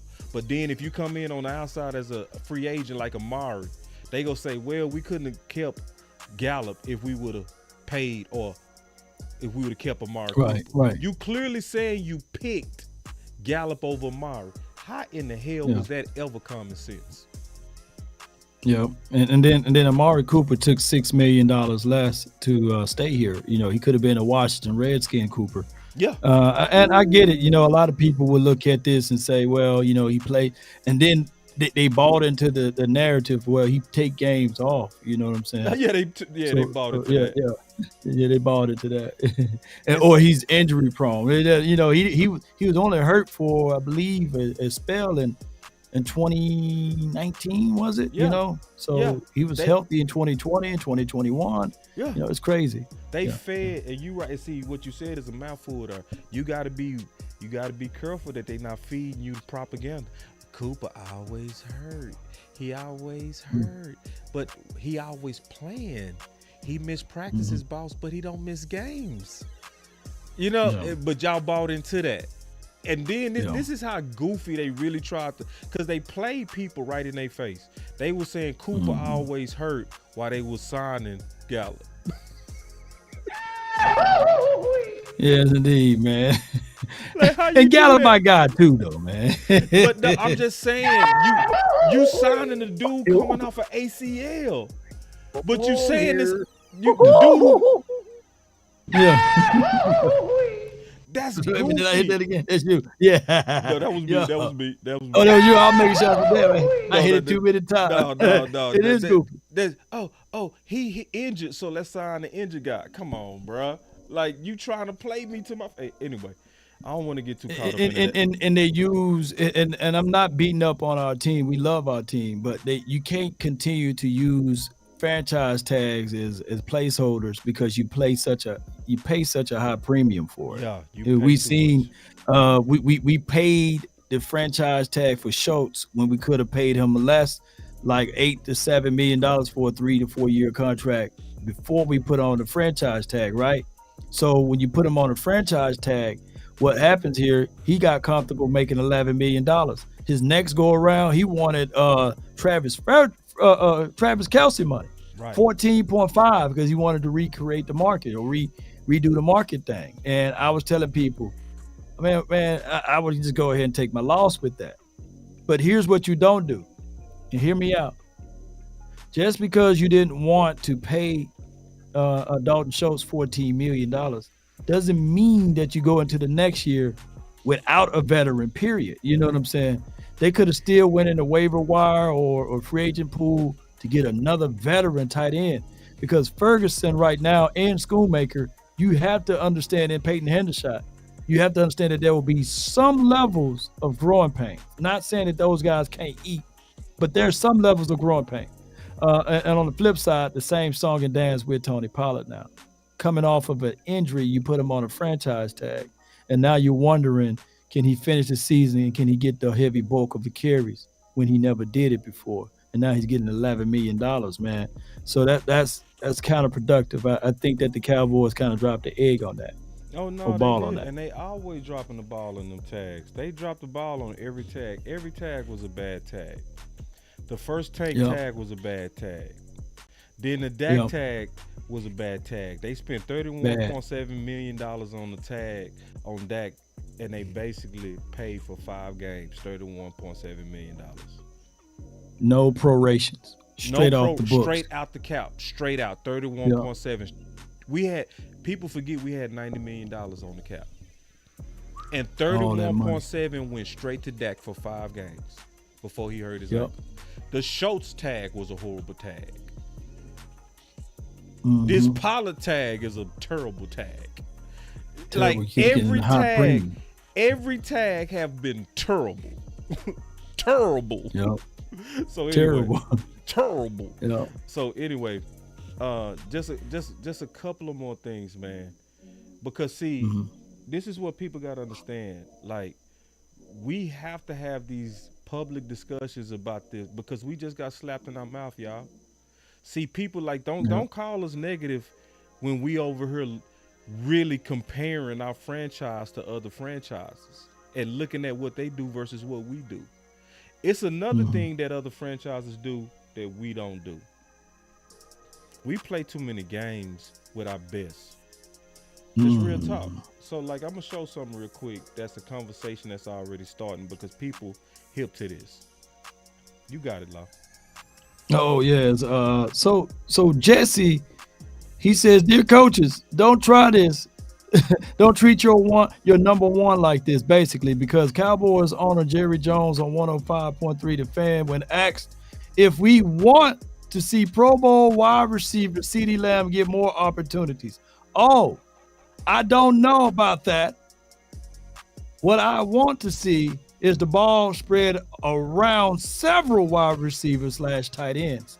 So what this means is, instead of targeting your guy that you got to pony up and pay, you say, no, don't give him opportunities. Don't give him chances to embellish that stat line because you're going to have to reach around and pay that. So what I said underneath that, you see Boss Cowboy with the gift right there. I said, hey, boss, cue the music. All you know what we're going to be talking about. The Dez and Amari Cooper contract phase-out situation. It happened to Dez Bryant in 2017, and we seen what happened in 2021 with Amari Cooper, whether or not it was the no shot that he had to take. But we seen those type of phase-out so that you can make the decision to release said player. Break that down, what we talking about, man. I think Dez broke it down better. You know what I'm saying? I think Dez broke it down better. Because I know when you said, "Law, shut up," you're just a YouTuber. You'll want to be. Yeah. You're fake media. We're real media. No. Okay, well, let's listen to this. He trust me. I know about outplaying your contract. Then out of nowhere, not seeing the ball until the third quarter. This the business side of the game. And I didn't even know he tweeted that, y'all. That's crazy. And see, we warned about this even during the days of Amari Cooper, because I started peeping the game too, like you just said. I started peeping it too. I started noticing, and we all saw this. It was obvious when Amari Cooper had the exact same amount of targets, 104, as Schultz. It was obvious they was phasing him out. And then they was going to use that lack of production to try to justify not keeping him. And I knew they was doing it. And then we went out there as fans. Cooper only had 800 yards. But you never talk about the lack of targets from an offensive system. And it was the same type of messages that was coming about Amari that we now starting to see about CeeDee Lamb. We want the ball. We want the ball to go around. So really, we can go from coach to coach to coach to coach, and it looked like it's the same problem. Just keeping it real. It's the same problem from coach to coach to coach to coach. Your number one having way less targets when it's time to get the bag. And see, that's what I'm talking about. And go ahead, Law. Go ahead. No. See what happened when you hear this right here, ladies and gentlemen, everybody that's here. You heard that, right? See, people pay attention to the person who got shot and never the person who pulled the trigger. Jerry pulled the trigger on Dez. He pulled the trigger on Amari Cooper. He just openly, in so many words, pulled the trigger on CeeDee Lamb. He did. He did. He just assassinated that guy who got Ware's number 8. I don't want him to get the ball. Let's spread it around. Let's be liberal. Let's be liberal with this. You get a house. You get a house, man. Hey, you don't pay nothing. You don't pay nothing. Everybody get fine and dandy stat lines for your mind because I don't want to pay him. I'm not sold on him. Now, I do like the marketing that he brings, but he is not. You see, it's crazy because on one end, I believe I heard an episode from you. On one end, they say, hey, we want this boisterous guy. We want a guy like the playmaker. We want somebody to talk, right? And then They said, nah, there's been too much of that out-talking, outspoken guy, right? Let's get rid of him. We wanted to be quiet and meek, right? The meek shall inherit the earth and all of this stuff, right? So now you get an Amari Cooper. Oh, he's not talkative enough. He's not demonstrating his personality enough. And then he's probably be in the way. He's sullying and denigrating CeeDee Lamb. And we can't elevate CeeDee Lamb until we get rid of Amari Cooper. Where do they do that at? Man, you get me mad. Because now I'm looking at the 49ers. They got Brandon Ayuk. They got Debo. They ain't going back and forth saying, hey, man, we got to pay Brandon Ayuk, and he's getting all of these crazy good numbers. Oh, man, Brandon Ayuk better than Debo. Or Debo better than Brandon Ayuk. No, they use both of them at the same time. And then if Debo can't get it going, they say, hey, let's put him on the end around. Let's put him at fullback, halfback. Let's put him somewhere as a wide back. Let's put him out there on the field because we try to win the game, not the political war. Ooh, and see, boys don't want to tell the truth. It's pretty obvious that allegedly the Dallas Cowboys. Allegedly on all of this. I got to protect myself with allegedly. But this the deal. It's pretty obvious allegedly that the Dallas Cowboys play contract games with their best. It's pretty obvious. Like, yeah, if you just really look closely, it's games that's been played. And this is what I see, Law. I want to get your opinion on this. So we said San Francisco was the measuring stick, and we was gonna take out of that, a measuring stick, and we was gonna figure out who we are. Right. We are showing and we are saying who we are. We play too many games. We do.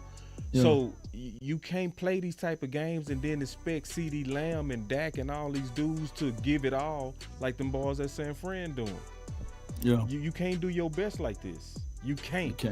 You can't have Amari Cooper balling out and then you give him less targets because you're trying to now lift up a new number one, Amari. Right. I mean CD, and now CD trying to get paid. Now let's under target him because when it's time for them defensive ends to get paid. Well, let's kind of rotate them so that none of them get over 10 sacks. Like you playing with your own production to pay boys less. Where do they do that at? Man, in the land of Cowboys, you know what I'm saying? And it's tiresome because we can see it, man. Wanye balled out all off season, right? Yeah. And not only do they do the inverse of it, right? Whoever get paid, but damn it, you better be out there to field and make me some money. You know what I'm saying? You better send me some jerseys so I can recoup some of this, because the jersey numbers that's been sold, the owners profit that 1,000%, right? Or they split it with the players and things like that. So, or all of the Cowboys merchandise, he got his own independent deal, but that's a whole nother storyline. Allegedly, let me put this allegedly out here. Yeah. All what I said today was alleged, by the way, to be protected. And Law Nation Sport is an LLC, so you can't attack me. You attack Law Nation Sports LLC. Allegedly. But I want to say this though, allegedly. You know what I'm saying? It's just what it is, though. It's just what it is. Like you can't show me tape where Wanye shouldn't be out there on the field. You know what I'm saying? You can't, Law. You can't show no tape where Wanye is supposed to be on the field. It's crazy. My gosh, man. But who got paid? And I'm not. And hold on, I got to preface this. I'm not saying because my guy Donovan Wilson, him and his mom are real good friend of mine, right? I'm not saying that Dono is playing horrid, but I don't think, and I know that he's not 100%, right? So you see a little wee-woo in his game, if we can use that word right there. So, all right, so appreciate y'all, man. Thank you. Yeah, I got some more super chats over here, Go ahead. man. They've been coming in. You got some over there? No. Norris. Come on, send some more, Norris. I just play with you. But nah, we got no more. I got some. He say, when Stephen Jones finally runs the team, will the political boundaries amongst the team stop? Will the political boundaries amongst the team stop? Will McClay finally be named GM? It probably gonna get worse. I'm gonna be honest, because I feel like a lot of these contract games is Stephen Jones. I think Stephen Jones has always got a super hard erection about winning these contract battles. See, because I know the history of the Dallas Cowboys.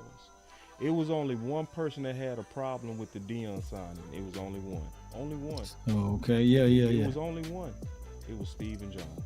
Yeah. Stephen Jones literally was so mad about the contract of Deion that he jacked Jerry up against the wall. Now, Law, did you celebrate when Deion got signed to the Cowboys? I was still true right hand to the man. I was still pissed off, right? From the PI. You know, me and my brother. You know, my brother, he was Niner guy, so he was rubbing it all in my face that year they won that Super Bowl, right?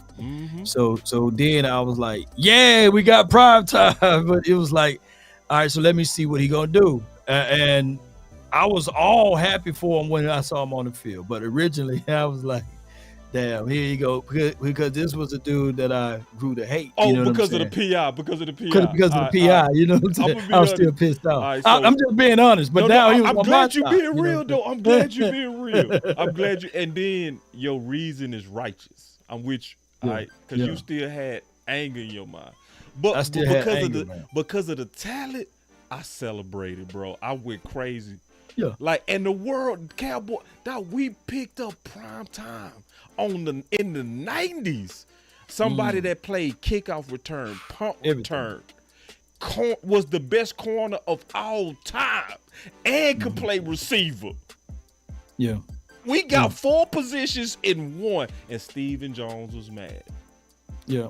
See, that is an indication of how hard he gets. He get like the super big boner on trying to win that contract. It gets where it's unreasonable. It be stiffer than my hand. That boy would he like just rock hard about trying to win them contracts, bro.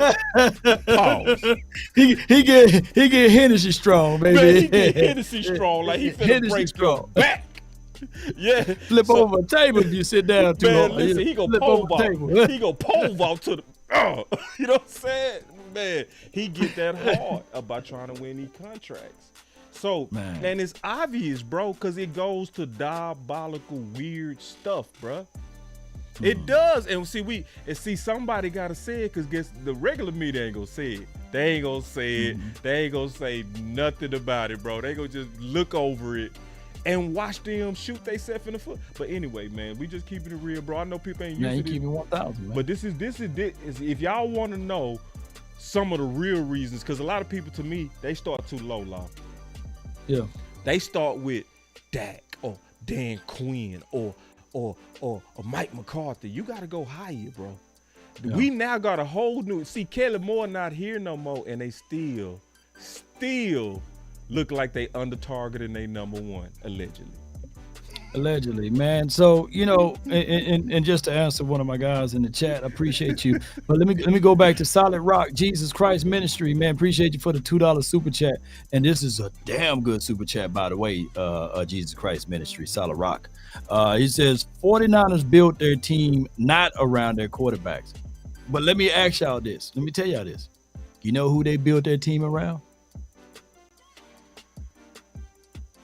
Let me see if somebody can get that answer right. Don't y'all know who they built their team around? Nobody got it. They built their team around their head coach. Ooh, Kyle Shanahan. Boy, Law be cooking. Man, they built their team around their head coach, his philosophy, principle, and scheme. So when you build your team around your head coach, it doesn't matter who you put in there, because somebody made the whole argument that the Cowboys lost to Jimmy Garoppolo and then lost to Brock Purdy, right, on one of those radio stations. That doesn't speak that Dak Prescott lost to those boys. It spoke that they lost to the system. The system is still the same. Regardless of who they put back there. You know what I'm saying? So now that when you seeing that Jimmy Garoppolo went to another team, he ain't looking like the 49ers Garoppolo, right? Because it's a system. The same could be said even with the running game approach. You know, now Christian McCaffrey is a force multiplier. But I come here to tell y'all, ladies and gentlemen, Elijah Mitchell didn't even play in that game. They had a guy named Jordan Mason. You know what I'm saying? I was like, man, what Mason is Anthony Mason? What is he, man? What kind of Mason is he? A 33 and a third Mason? What's going on right here, man? You know, he's got his right. You know, what's going on? That Mason came and ran through us like doggone dog diarrhea. You know what I'm saying? But I'm quite sure that if they could have selected Law Nation, he would have been able to get some yards in that backfield because his daddy did the same thing. Yeah. When you have a system going, doesn't matter. You know what I'm saying? You'll still be able to get the running production no matter who the running back is. But I think Kyle Shanahan is a little bit better than his father because he know how to finesse the quarterback too. And think about this. John Elway was a brilliant quarterback, but he didn't win until he had yellow teeth. Right. Why? Because they built defense around him and they went and got a running back to solidify that system. And they found that running back off the scrap heaps, man. He wasn't even drafted. So it's the culture that they bring, and they build teams around that. Whereas the Cowboys, we have to, as it relates to, we thought that it was the no identity offense last year and the year before that and the year before that. But no, you have now CeeDee Lamb come out and say that this offense have no identity. Is that the quarterback fault? Or is that from above fault? You know what I'm saying? Because I heard, I'm old school, I'm from Mississippi. Fish rots from the head down. And also, if we get a little deeper with my context right here and contextualize this as above, so below. So we are hearing issues from above. From above. But go ahead. Boy, you cooking, man. Say, man, y'all throw some fire up in there, man. Y'all know law. I appreciate it. Yoga. Claim. 3, 2, 1, drop it. And remember, you're listening to nothing but the best. Those grills, drop it hard. Let's go. It's time to All right, man. So, yeah. So, listen, y'all. I mean, and we still can get into them charges.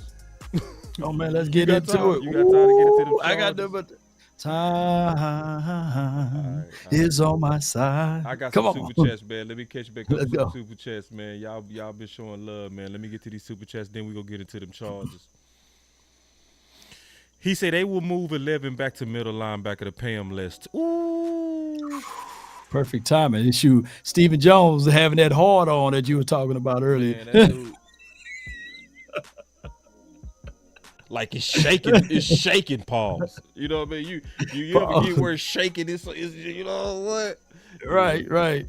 So anyway, my boy Chris he say when Stephen Jones finally runs his team with a oh yeah, we already read that one. Let me see, it's another one in here. He say, and that's why CD has an attitude because D4K supposed to be his boy and target him, but it's not happening.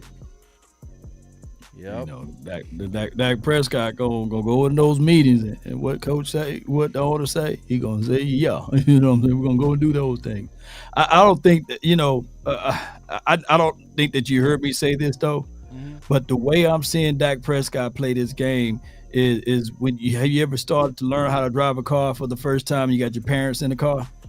Yeah. That's how, to me, and I could be wrong, boss, but to me, from my observation, he drives this team like he's driving a car with mom and them in the car. You know what I'm saying? Put your seatbelt on. Put 2 hands on the steering wheel now. You know what I'm saying? The school zone says 55, well 25, and you going 30. You know what I'm saying? Hey, slow down. Hey, you know, you didn't use your blinker. You know what I'm saying? It was right on red, but you came to a rolling stop. You know, that's how my guy Dak Prescott is playing. And he sees one target, and he focuses in, and he throws it. He's not playing loosely. He's not playing like Mississippi State Dak. He's not playing like year 1, year 2 Dak. He is playing a little too conservative, in my opinion. He's playing like he got mama and them in the car with him in the front seat. Yeah. What's your thoughts on that? Yeah, hey, you had to take your shades off, man. Wait a minute. No, I mean, I think eventually you can break down the strongest mind if you keep dripping on it. Oh yeah. They play too many games.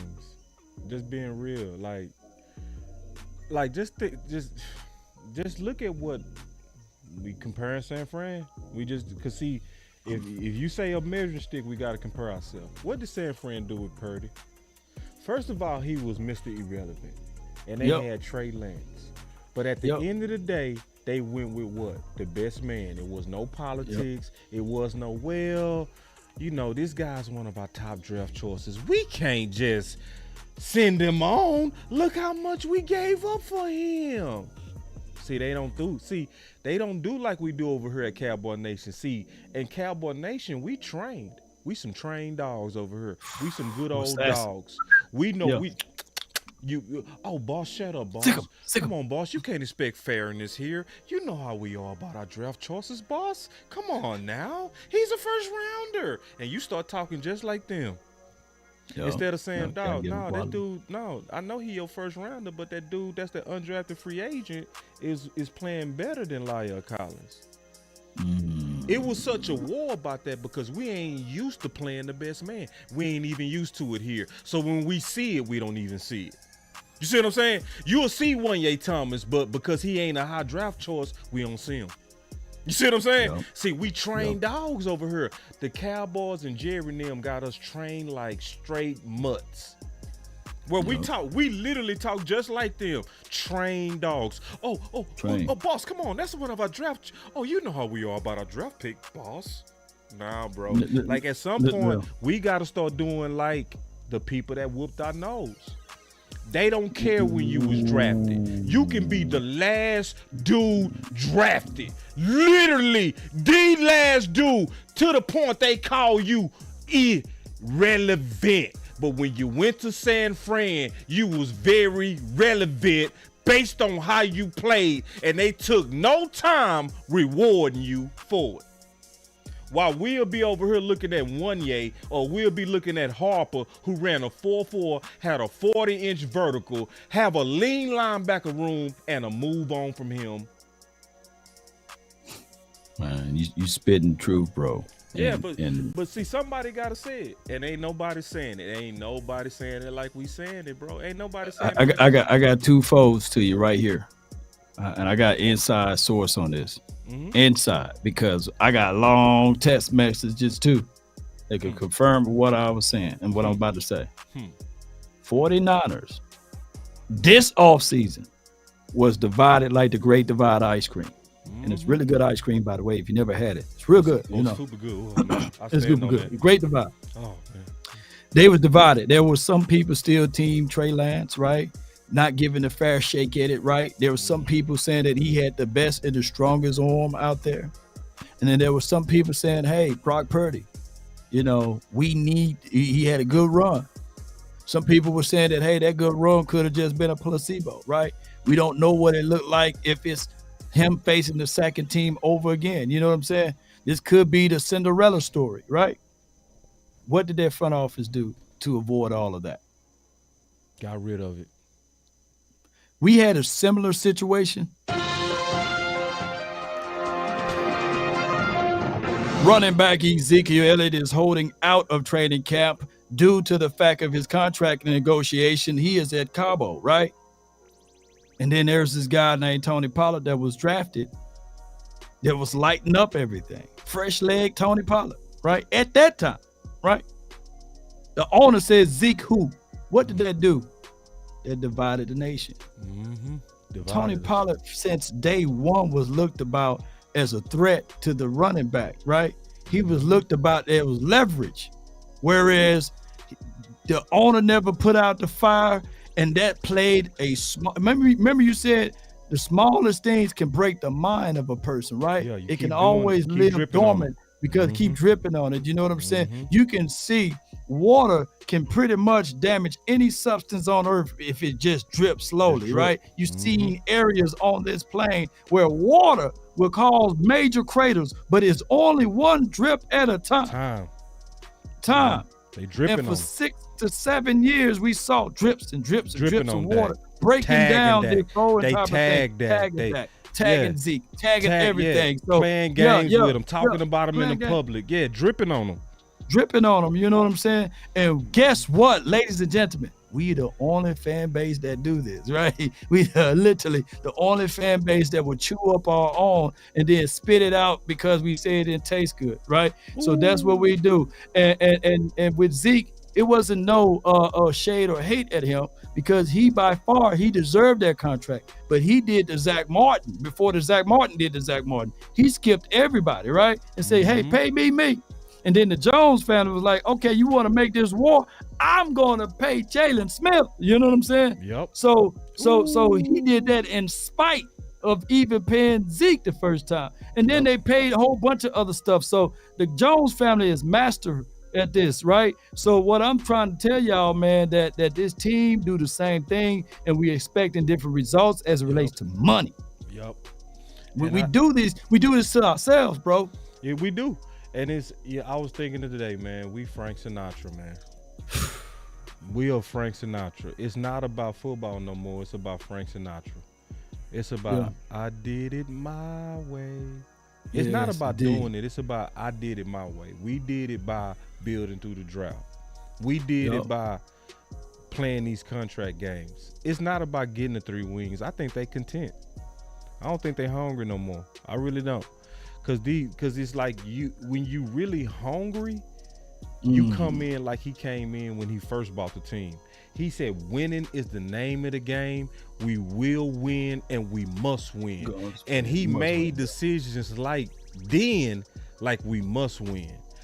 But then after he got a couple of rings, his whole thing changed. He changed what he said. He said, we're going to win positive. Because he was mad at Jimmy. See, when he hired Barry Switzer, he changed it. It went from winning is everything and winning is the only thing. That was Jerry's first message when he bought the team. When he bought the team. But then when he got 2 Super Bowls, he said, we're going to win positive. In other words, winning is not just winning anymore. We want to win the way I want to win. I want to go get this old positive guy, Barry Switzer, because we don't want to win the hard way that Jimmy was, where that team feared him. See, you want to know why we undisciplined? No fear. Break that. No fear. No fear. Man. It's no fear. It's no fear. Yeah. See, like, it's just what it is. Man. So, like, listen. The good news is this. The best news is this. We got Will McClay. That's the only thing that's saving us right now. Is Will McClay. Now. Will McClay keeps stacking us with so much talent that we still have a chance. That's we have a chance. We have a chance. Yeah, we have a chance because see, this what's gonna happen. Now that LVE on our watch what Will McClay do. Watch him go find him a linebacker in the woods. Yep. Watch. I'm telling you, watch. Just like he will. Watch him go find a linebacker somewhere, and they gonna be like, God damn, this dude done found another gem again. So it's not over for us, but we gotta be honest on what's the things that's breaking us down. And that's what you're getting today at the final word. We're telling the truth. You're getting that, man. Yeah. You're right, man. And just to say this one more thing, man, on the Niners, no matter what, when you have that system, they had a Matt Breida on that team, you know what I'm saying? Yeah. And they were still running the ball. They got rid of him, right? They had a Raheem Mostert, you know what I'm saying, who's doing good things over there in Miami land. They got rid of him, right? But they know that, hey, sometimes even when you got good things going, you still got to get rid of those guys. And what we do is we hold on. And just like we are razor blade thin, y'all hear me out. I'm not putting this on this team, but we razor blade thin at linebacker. There's also another back that we razor blade thin at, and that's running back. Yeah.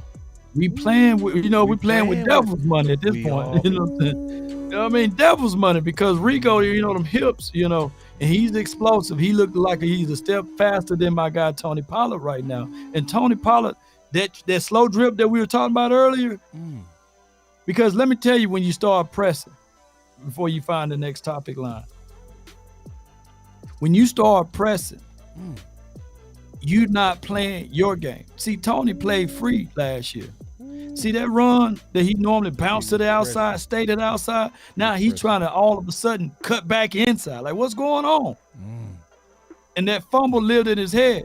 Everybody told you learned this from Pee Wee playing football. Put the ball in the left hand, right? Bounce to the edge, you get to the sideline, get that ball to your left hand. He kept it in his right. Warner was like, pants. Well, I ain't gonna say that. That'll be a pause moment. But He's slipping. Let me get this ball. I'm going to hustle to the ball. Knocked it out of his hands. You know what I'm saying? Yeah. And the football guys didn't even honor it because you're not up to code.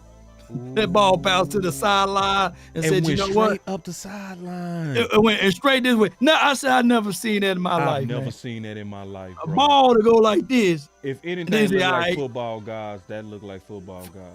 The football guys said, all right, you ain't going to the rudiments, the fundamentals. You supposed to switch ball and get to the left side. I can hear coach. And you know what the other coaches of the team?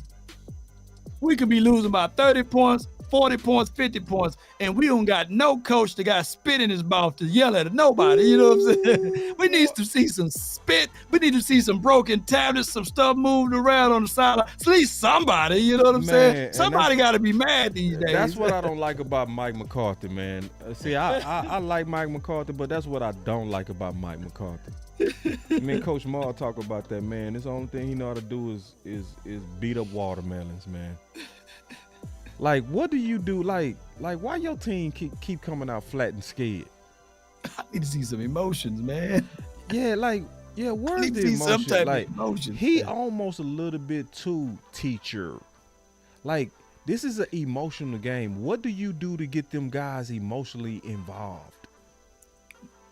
Somebody said he's like a big Jason on the sideline. You know, if he just start clapping, we all have a heart attack. You know what I'm saying? You know, get some emotions, man. Grow your beard back, man. Grow that thing all the way big, man. We play better that way, man. Come on. Now, let's keep it real, though, because guess what Shanahan did to get San Fran into their emotions? You know what he did? He showed a clip of Tank saying, we the best defense on the planet. Damn, did he do that for real? Sheesh. I'm telling the truth. Before the game, before they walked out there, I said, I just want to let you know what they said. Too. I want to, and then see, that's one thing Debo said to Micah Parsons, that where he was right. He said, oh, you made it personal, Kittle. You're my guy. But now it's personal. Shit, Debo said it was already personal. Oh, it wasn't personal to you? Right. That's because of Shanahan. Shanahan literally played Tank. See, that's leadership. It's like, before y'all go out there and play these balls, I want to let y'all know what they said. Because we ready to play. We got the X's and O's. The last thing he turned on was their emotions, bro. Oh Mike McCarthy, what you doing, bro? Like, what you doing, man? Like, what do you do to get them pissed? Like, what do you do? Like, why don't you show the clips? He ain't have to do no speech. Just show what everybody been saying. They more physical than y'all. They finna bully y'all. The Cowboys soft and all. That's all he had to play. That explained that. That explained that suplex, man. You know what I'm saying? Yeah. I used to be so pissed off at the Cowboys when they knock somebody down and then they go help them up and all that stuff. I'm old school, man. I'm still mad that Joe Montana threw it to Clark and he caught it in the end zone. You know what I'm saying? Bro. It was personal to me at that time. It was personal to me when they PI, man, my guy, the playmaker, man. It was personal. You know what I'm saying? So, but Michael Parson said, hey, man, I'm not beating up Michael Parson, though, by the way. But when he said what he said, I was like, wait a minute. I made the analogy earlier this morning, since the kids are all sleeping, you know what I'm saying? I said, wait a minute. It's like you walking in on your lady and you said, oh, it was just only 3 pumps. It's not personal. You walk in again and you say, oh, it was just 4 pumps. It's not personal. Now, the 5th pumps, you know what I'm saying? Oh, it's personal now. It's personal. Like, dude, it was personal the first time. She's in the house getting her cheek smashed. Come on, man. Dog. Don't be personal. Wreck something, man. They took you out of the playoff 2 years in a row. It was you mean to tell personal. me you didn't know it was personal? You didn't know? They've been giving your lady 3 pumps, 4 pumps, and it's already personal, Michael. It's not personal to the 4th pump or the 5th pump. Come on, man. No, it was personal, bro. It was. My boy said, "Can we all just get along?" No. Coach Maul with this. It's not even a super chat, but I love it. He said, "Boss, lead of men, promote confidence, not fear." Yeah, Mike McCarthy, you got to work on that, bro. You got to go work on what do you do to motivate. We know you teach. We know you work on culture.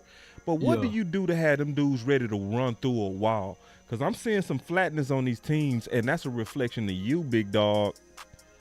Man, big game James. That's why I wish Big AJ was here tonight, Oh, man. me Because too. his video, Oh, man. his video on his accountability about leadership, and it was a thing. Whereas he was speaking from a 51-year-old man. You know what I'm saying? Perspective Yeah. of defense. You know, and I get it. Number 4, he went to bed in this game. Yeah. But my guy, Big Game James, kept it 1,000 on defense. You know what I'm saying? Just at the end of the day, defense. My boy Trey says personally, even looking at my girl. Already, that's what I'm talking about. See, that's what I'm talking about. Yeah, man. Yeah, that's kind of simpy, but I'm gonna let you make it on that, bro. I'm gonna let you make it on that, bro.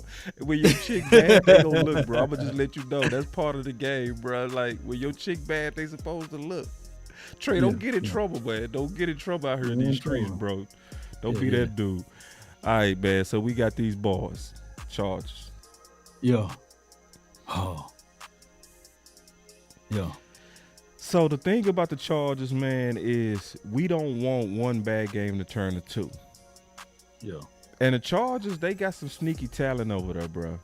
So what's your initial thoughts of the Chargers? Is this a trap? Wait a minute. You know, they are what, 2-2 right now or something like that. They won the last 2 games in a row. Yeah. They coming off of a well-rested team that this was their bye week. And then they got the extended stay rest. You know what I'm saying? Yeah. Because they don't play until Monday night. So the NFL schedule makers, they knew what they was doing. I think there's a stat line for the 49ers. Teams are like 1-9 or like 2-10 like that after they played the 49ers, win or lose. You see what I'm saying? Yeah. So your team, as you guys can see, CJ got hurt. You know what I'm saying? Yeah. Oh my goodness. Our special team ace, Turpin got hurt. Yeah. Dono got hurt, whether it's his feelings or he was actually hurt because they said he was okay. Jordan Lewis got hurt, right? Yeah.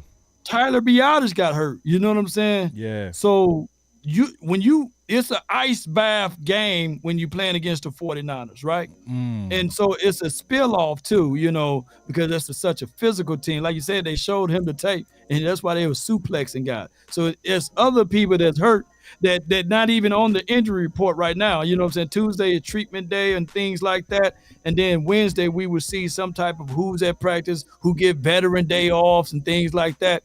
And I got a theory now on this veteran day thing. Yeah. So this is the game that when you look at it, if you Khalil Mack, you looking at the tape, you seeing how Dak Prescott is scrambling and running around and stuff, and he's coming off of a 6-sack game, right? And they're looking for revenge because we gave the Chargers an L. And on top of that, you got somebody that knows this team like the back of his hand is Kellen Moore. So they're going to try to embarrass us. It's a home game for them, although we do travel well in L.A., but that's a situation and a half. So they well rested, and they're going to bring us everything, including the kitchen sink. And if anything, Herb can run and get outside the pocket. I heard that the other running back, he should be ready Monday night. It's going to be a long day for us if we can't rattle Herb early, if we can't get to the Herb early. The craziest thing is I came into this last game with extreme high confidence, bro. Extreme high confidence on McKivicks and everybody else. We couldn't look. It was like the wall of Dallas. It's like they rented those boys from 1993. You know what I'm saying? Yeah. And they put them in a 49ers uniform because we couldn't even touch Purdy. Right. One can argue that Herb is a better quarterback than Purdy. So we're gonna have our hands full. We're gonna have to figure out a way to knock that tall guy off his target. And I know you was high on Herb, right? You were high on Herb coming out of the draft. I was. He's very poised. He's very cerebral. Yeah, I was very high on Herb. Yeah. And the last time we beat him is because we had Diggs on Keenan Allen, and he took that ball away from him. You know, I don't see a Diggs out there. I like Bland, but let's be real, we don't have a Diggs out there. So it's going to be a long night if we don't get our mind set together. You know, that's all I'm saying. Yeah. No, this is a hard game. They got star power over there. See, and they really do got star power. Like, boys better go really look at what they got over there. Like, they got some names over there. They do. And then Keenan Allen, he shows a lot of disrespect to Dallas all the time. All the time. He cooked Dallas a couple of times. You know what I'm saying? It's certain people, they get up for this game. He won. Then they also got Kenneth Murray. I always liked him. You know, linebacker out of OU. You know what I mean? OU. They got Khalil Mack. You know, they got some. But see, this is the thing. The Chargers always got names. 6 game, man. Yeah. And so it's like, nah, this is a big game. The good thing is, like you say, it's a Monday night game. So coming out of San Fran, we needed a Monday night game. Oh yeah. With all the emotions and the physical of that game, and like you said, all them boys we needed that extra. Hold on, we got us a good comment real quick from Coach Moore. Yeah, Santi Samuel and Bosa. They got the other Bosa over there. And they got Bosa over there. Yeah, and Bosa. So real quick, like even with Bosa, one of the things what's our plan? How we go attack them, Law? Offense to their defense. Let's start there. Offense to their defense. I would say we got to establish the run. Yeah. We don't want to throw into the teeth of that. We want to slow down Bosa. We want to slow down Khalil Mack. We want to establish that presence of power and attack those boys on the edge. You know, like I said, Khalil Mack coming off of a 6-game sack. I'm talking about literally had 6 sacks in that game, y'all. Damn. So right now, Terrence Steele is not playing up to the level that we used to seeing him at. You know, I think that like my guy, the O.C. said that he's still coming off of that recovery. You know, so he's still, even at this time, is better than what we had in the past, but he's still not up to 100%. And Khalil Mack and Bosa, they're going to figure out who's the weak link on that side, right? And that's just the reality of it, ladies and gentlemen. I say run the ball to open up the pass. They're going to play. Look, the crazy thing, they play the same style and caliber of defense that the Niners have, but they don't have the complete personnel, though. You know. Yeah. They don't have the personnel. They're going to play that deep zone look where they drop 2 safeties and, you know, and demand you to throw underneath. They're going to try that version of that. And let's not forget about Derwin James. You know what I'm saying? He's an enforcer. He's a guy that can come down the field and stop the run. And my biggest thing on this team is that we don't have no power back at this point that can consistently win and get to the edge. You know what I'm saying? Or run through the A gap or B gap. Not Parson, but Pollock does it, but it's not a punishing effect like what we used to have in the past. No, we don't have that punishing effect. Nope. You make them feel like, you know what I'm saying? Like we don't have that. We don't. We just don't. You know what I'm talking about. We don't. So, I think that the last time we played them, I said to run right at Bosa. Yo, you did. I love that tape too, by the way. Yeah, and that's exactly what we did. Like, we ran. Y'all got to remember, that was Steele's first time starting from the Lyell suspension, and that was still coming out party. And the key thing that they did, and I know this because that was our game 2. I ain't gonna never forget. And I was concerned. I was very concerned for Steele. I was saying they need to start Zach Martin at right tackle because I ain't trust Steele at the time. Right. And I said the best thing they need to do is they need to go right at him, because I watched the game before and I noticed that Bosa wears down the more you run at him. Literally, if you want to see somebody that if you run at him, you can see his legs going, it's Bosa. Now, if you want him to take over a game, come out like y'all did versus San Fran. He would take over the whole damn game. Yeah. Come out throwing the way that y'all did. Come out goofy like that. You know what I mean? So, and see, I also want to say something. Where you at, stat nerds? See, because you stat nerds, y'all was the ones that was calling for that pass happy bullshit that we saw in San Fran. Yo, we want 300 yards on the. When Dak go open it up? When Dak do they trust Dak? Y'all was asking for that. Y'all wanted that. Y'all wanted that. Hey, my boy Jesse. Hold on, Jesse 49ers. He said, hey, don't mind me. I'm just here looking for my 49ers hat. You told me, man, 3 days, bro. I'm going to use all my time. He said about 3 days. So yeah. What you got on the table, man? What I you got a bet, bro. I supposed to wear a 49ers hat on the stream, bro. And they looking for me to. Yeah, they keep coming to the chat like wear the hat. I got it, bro. I promise you, I'm gonna get the hat. My whole hair will fall off, man. You know what I'm saying? I'm gonna honor my bet though. Oh my I'm gonna honor my bet. In the future, just do the logo exchange, man. Like I'll have Jesse logo. See if he can rock with that. Jesse, man. Can I make one adjustment to that bet? Yeah. Can Boss Cowboy just change his logo for what, a day, 2 days? Yeah, to a Last 49ers Second Sports. logo. Or the Last Second Sports where I promo you. Let me promo you, dog. Come on, man, please, man. I just can't see because they're gonna be forever seeing my guy Boss Cowboy in a cool 49er hat. I'm cool. I know you're cool with it, man. Oh yeah, I'm cool with it. Yeah, I got a plan. Yes, indeed. I got a solid plan. Ooh-wee. I had lost the bet, and I had to wear this hat. And I said, man, if I put this hat on, y'all won't win another game. And lo and behold, the Eagles lost the Super Bowl. So I felt like, you know what I'm saying, that I was the reason why the Eagles lost Super Bowl. Even though I probably the universe said, you know, we're gonna finally agree to law. You know what I'm saying? So. Hey, that's why I'll hold his hat forever. And I told Lord Brunson, you know, I'm going to send this off to him one day. You know what I'm saying? You know what I'm saying? Or I might just burn his hat or something, you know, live on TV or something. But hey, you might do that. Did you wear that hat? Yeah. And the 49ers lose every game since you wore that hat, you know, and I'm gonna put some type of some voodoo magic or something like that. I'm gonna reach out to my girls over there in Louisiana, see if they can do something with that. Come on. Please do. And he said, let me think. No. So my boy Jesse showed me no mercy. All right. Oh, he want to see you. He want to see you. Yeah, and did a couple of the 49er people, they came in here. They want to see it. He said, no, wear the hat. Yeah, I'm gonna wear the hat.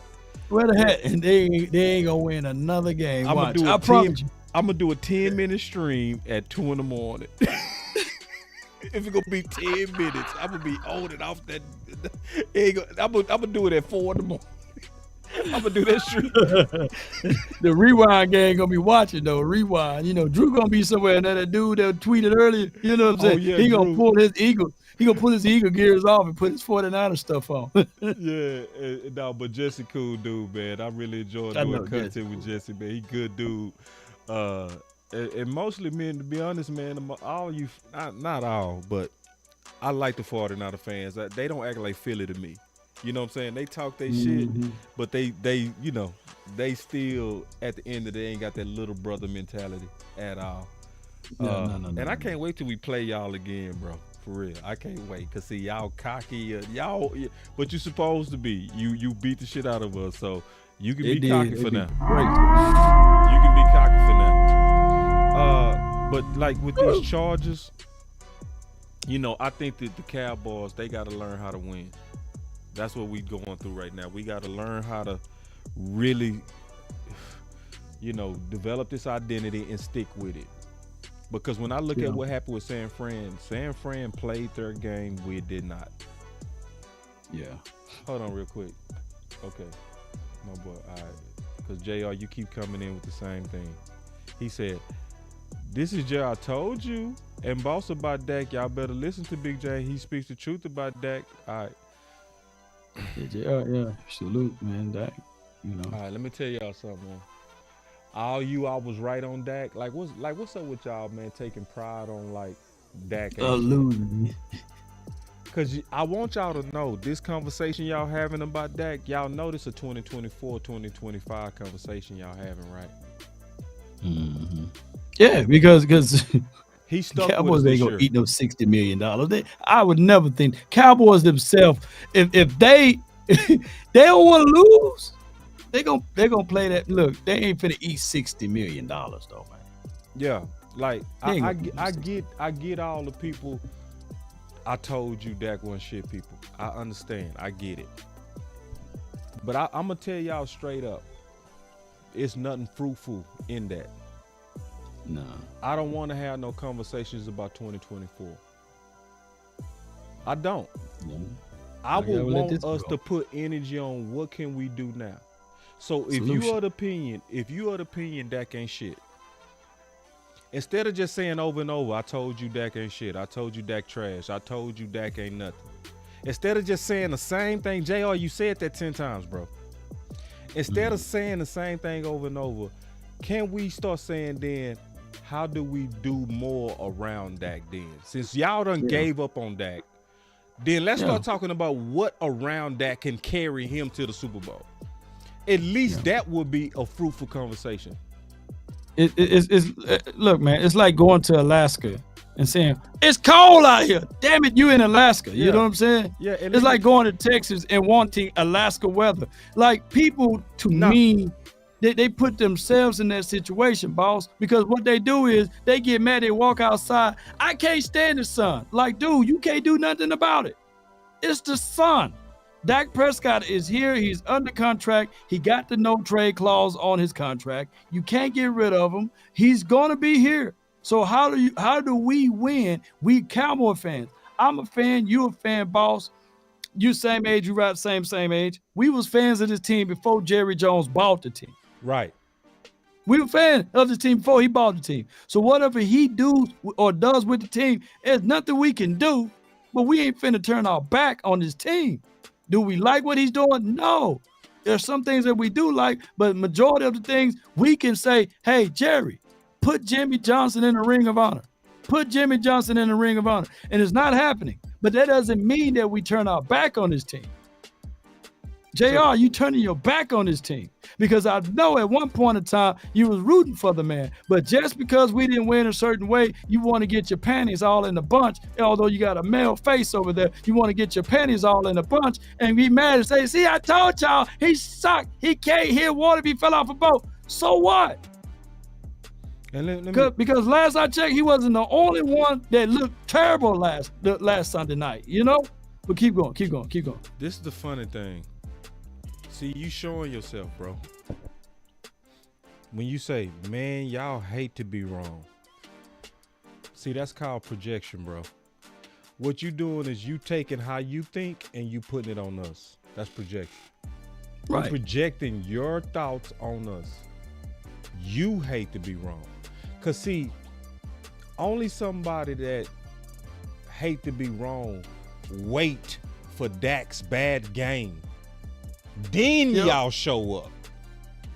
See, you was quiet game 1. You was quiet game 2. You showed up on game 3. You disappeared on game 4. You showed up on game 5. Because, see, to some of y'all, it's not about the Cowboys. You know what it's about? It's about y'all goddamn egos. Y'all want to be right to say Dak wasn't shit. That's what this is about to some of y'all. Y'all really want to sit on a high chair and say, I told y'all he wasn't nothing. That. Listen, y'all, I'm going to just be honest with y'all. That is not loyal. That's disloyal as hell. Because let me say one more thing, Law. It's also just not logically smart. Because when you say Dak can't get it done, and I can tell you quarterbacks that we will all agree are not as good as Dak, but won a Super Bowl. So you telling me Trent Dilfer is better than Dak? But he got a Super Bowl. Man, you already know how they go. But he got him one. So he was able to get him one based on what was around him, but Dak just can't. So let me tell y'all people. So for all you people that's just like, I'm out on Dak. Why don't you change your conversation because you've already quit on Dak? That's cool. You quit. It's cool. That's fine. We're not you saying quit. otherwise. Yeah. That's fine. You quit. Let's try to change the conversation to something fruitful. Then, since you don't believe in Dak, that's cool. Start talking about what needs to be around Dak because you done already gave up on Dak. So, because see, right now, that conversation is doing nothing. And I'm gonna say one more thing: you lazy for it. Like everybody, that's because that you not bringing nothing to the solution. You are a complainer, and you the type of people that I can't stand. Cause you the type of boss, your phone suck. Boss, you don't never say, boss, here's some super chat so you can get your phone fixed. Boss, boss, you don't take calls. But you don't bring nothing but complaining to us. Like, who wants to be around you, bro? Anybody that's all you do is just all you do. Now, Law got 24,000 views. Why? He offered a solution to the problem of losing LV. And he talked about trade ideas, who to move around, like fruitful discussions, not just he sucks, it's over for us. So just do me a favor, come back in 2025. I don't want to talk to none of y'all. I don't want to hear from y'all. I don't want you in my chats. I don't want nothing from you. Just come back into 2025 when if it's Trey Lance. Because then you're going to be like, I was right. Okay, fine. You was right. I just don't want to see you to 2025 when Trey Lance get his chance. Can we do that? Yeah, and here's the 1,000 truth. If Dak Prescott had capabilities of him being traded, right? I believe in the hearts of hearts, boss, we objectively would have been saying, you know what? Let's figure out a way to trade Dak, you know what I'm saying, to X, Y, and Z team. But by it being the fact that he got the no trade clause on his contract, and it's $59 million, might as well round that up to $60 million that you're going to eat, then this whole notion to get rid of him is only a knee-jerk reaction. Mm-hmm. He's not hurt. He's still eligible to play. And on top of that, based on the coaching philosophy and the principles and whatever may be going with the team, they see fit that Dak Prescott is the starter of this team. So now what we got to do is look at it like that from that perspective. And that would have been the same conversation if, just in case for those who don't understand, if LVE had the same thing, right? If LVE had a no trade clause in his contract and we were paying $50 million to LVE, that would have been the same conversation.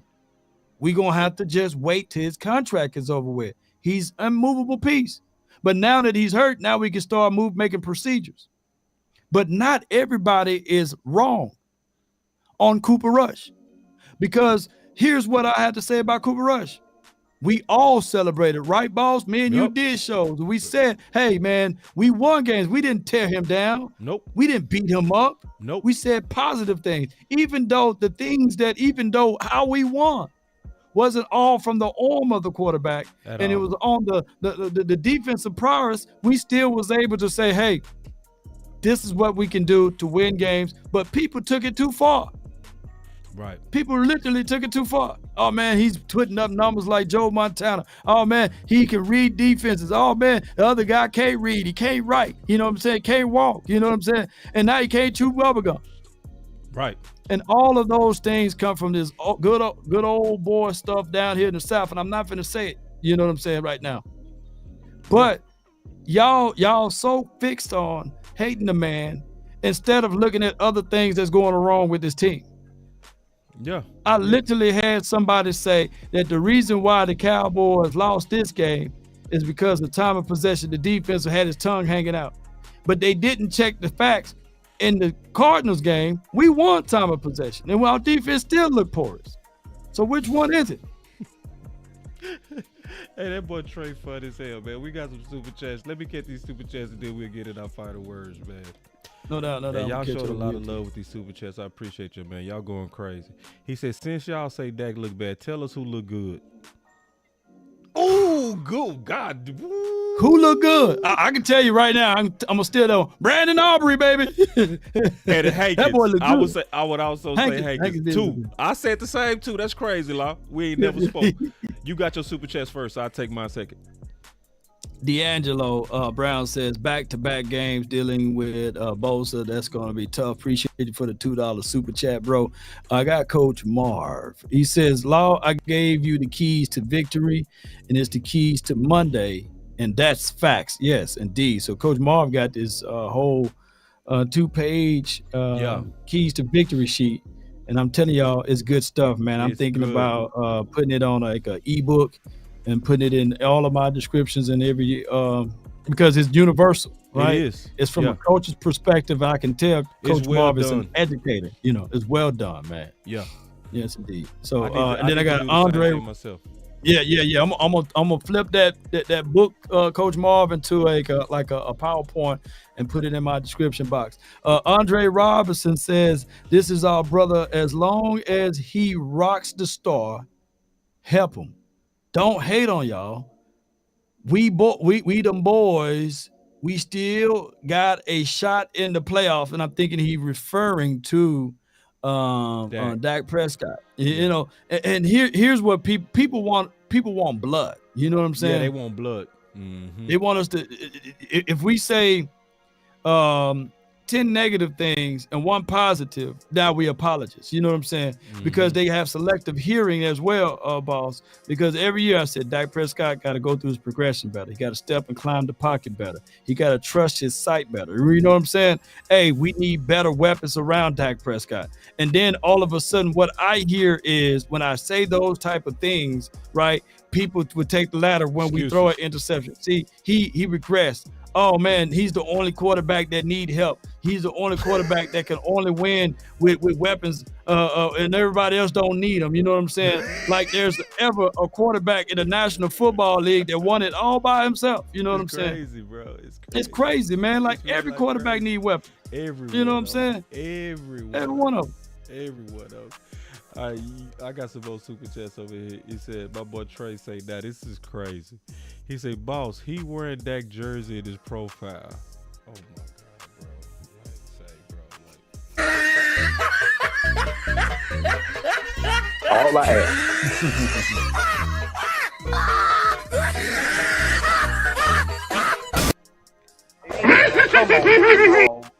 How you doing that? Like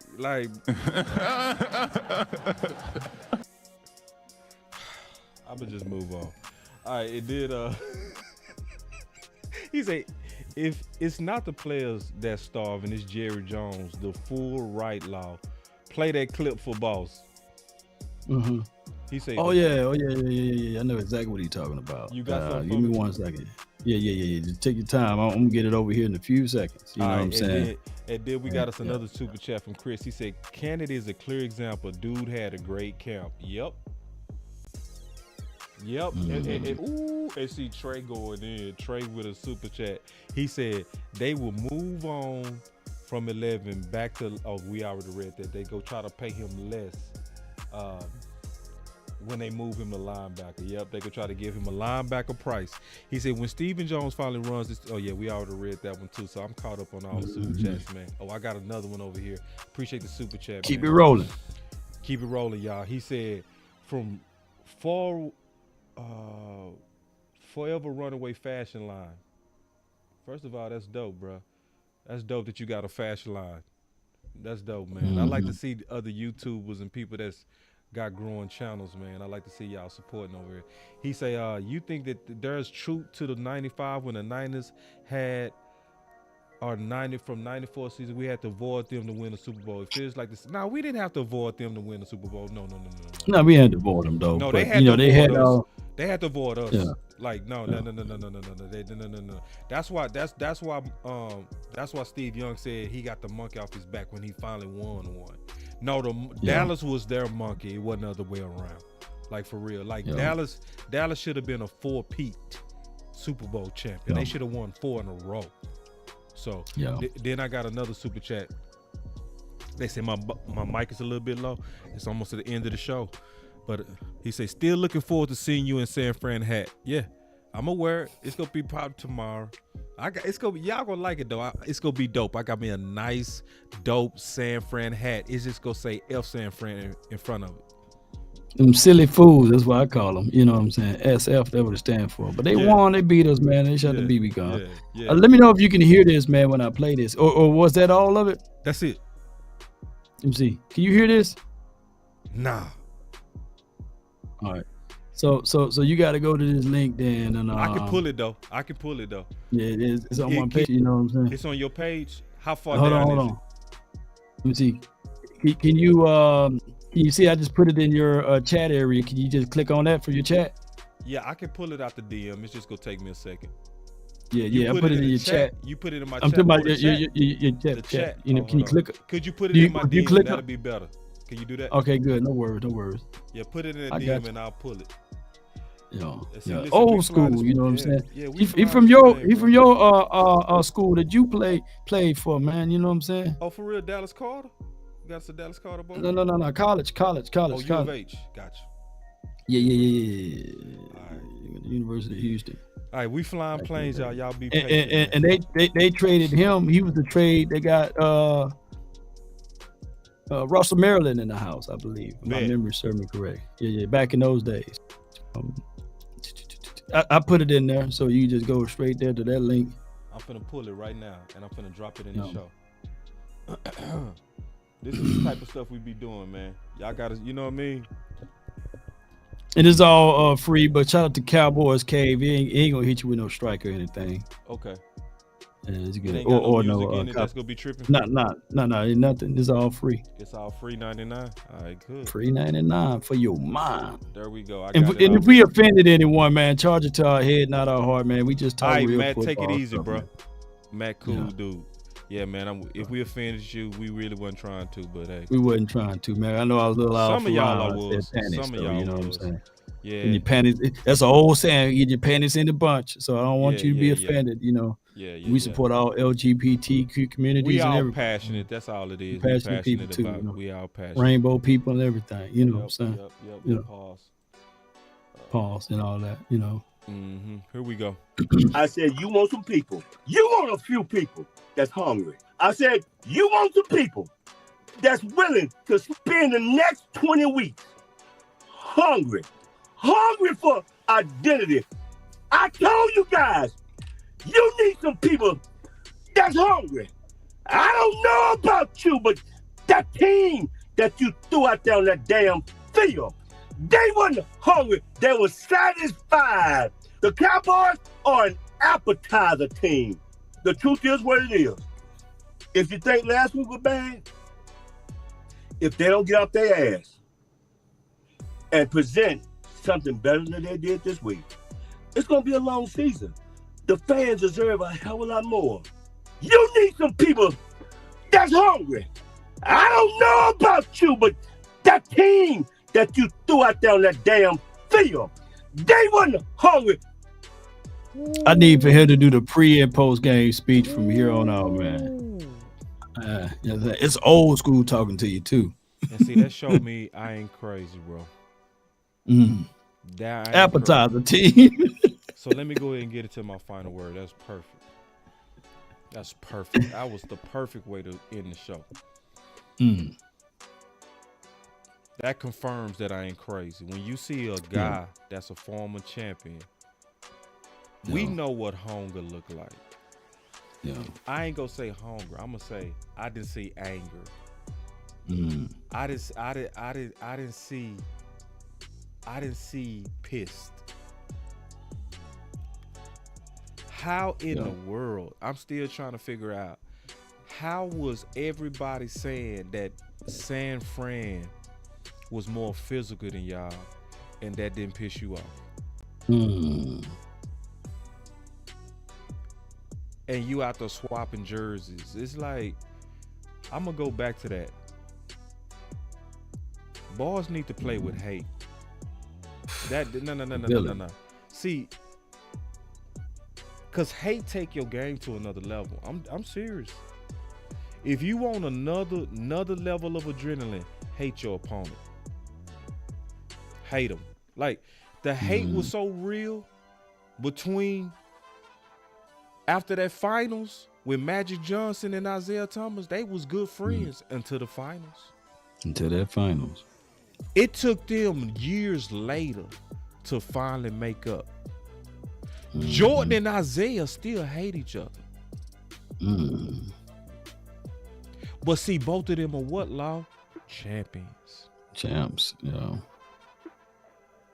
I'm serious. That hate brings out a whole nother level in you as a player. I'm serious. Michael Parsons, embrace hate. Embrace it. Like, hate them. This dude said, F your team. F the city you in. As you said, that's my guy. Yeah. Nah, hell no. That's not your guy. Hell no. He not your guy. The next time you see any one of them, hate them. Watch how good you play. Hate them. Because Debo, he looked forward to talking down to you. Use that as motivation to hate them. Because I don't know no Lions that says that's my guy. Lions only look at people as prey. They look at you only as one thing, their damn food. That's my final word.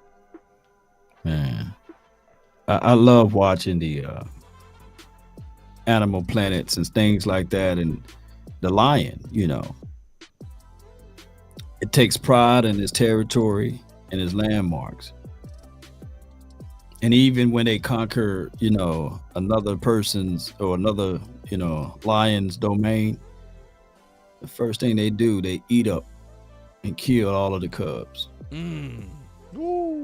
As vicious as it sounds, is necessary because of the bloodline. Any of those cubs that's not of his could overthrow him one day. He's not a friendly lion. There's no such thing as a friendly lion. When you walk into the zoos, even if they tell you, try not to, it could be a thick pane of glass. And they still say, try not to look the lion in the eye. Because it's unmeasurable of what he can do. And you have people, but there's a big gate and there's a big ditch. He can't jump that. Look him in his eyes. The alpha male of that lion is going to get out there and hop that gate. They say, in a lion, there's hyenas, there's all other predators out there. You know what I'm saying? But this right here quiets everyone, including the giant of an elephant. You know what I'm saying? Giraffes. And what I'm saying in this long final word is that, Parsons, you can't be the lion and running up, hugging and kissing. You know what I'm saying? Trent Williams. Nope. Shaking hands with CMC, because it's the impressions that it will leave upon your others. It's your others. They got their ass whooped. And they seeing their leader over there shaking hands. They seeing their leaders over there switching and swapping jerseys when they got beat down by over 30 points almost. You know what I'm saying? So in the words of Eugene, he said, you got to be hungry. You got to have that mindset if you're going to be the leader of this team. Embrace hate. You got to embrace the hate. And these are just us speaking from experience. Because if you can get to our age, it'll be a blessing for you, right? And I'm not trying to use my age as a trump card, but that's just what we do now. That's what old folks told us. So it's a blessing to get to this side of the field. And it's a blessing that you are able to play a game. But not all of us, we look at it personal, man. It's personal. We got to walk around now. Hey, in the history of the Cowboys versus the 49ers, they can look back at that game and say, hey, the Niners scraped the Cowboys that day. Yeah. And ain't nothing we can say to rebuttal. You know what I'm saying? You got my guy, Boss Cowboy, wearing the 49ers hat. That's even worse. You know what I'm saying? So, hey, we got 12 games left. Maybe got plenty of time left on this thing. We can flip it around. We just got to stop being nice, man. We got to be nastier than nice. We got to let people know that we coming, because the 4-ladder, the 3-ladder network are public enemy number one to us. They're going to take what we say and twist it. They're going to take what we say and move it as it relates to the Cowboys can't get it done. And the only time you see they hate us all year, boss. And then when that doggone freaking Pro Bowl thing come around, oh, he's nice, he's darling. You remember they did that to my guy Trayvon Diggs? Yep. They talk bad about him on all of the networks. You know what I'm saying? But then the Pro Bowl selection came around. In that week of the Pro Bowl, they got nice to him so they can send him off to whatever city, and they started talking glowingly of him, you know what I'm saying, and said that the next year is going to be a better season for you. And then they start to hate all over again. It's time out for that, Cowboy Nation. Let's be the villain. Embrace that role. Let's get this game. Let's get this game going, because we ourselves as fans, we sick and tired of it. And let's get this thing going the best way possible. That's been my time. I really thank you all for yours. 3, 2, 1, drop it. And remember, you're listening to nothing but the best. Those grills drop it hard. Let's go. It's time to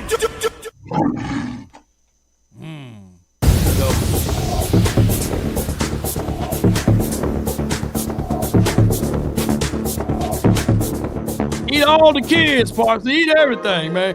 Eat everything. Eat everything. You gotta be Michael hungry. Parson, he loves Kobe.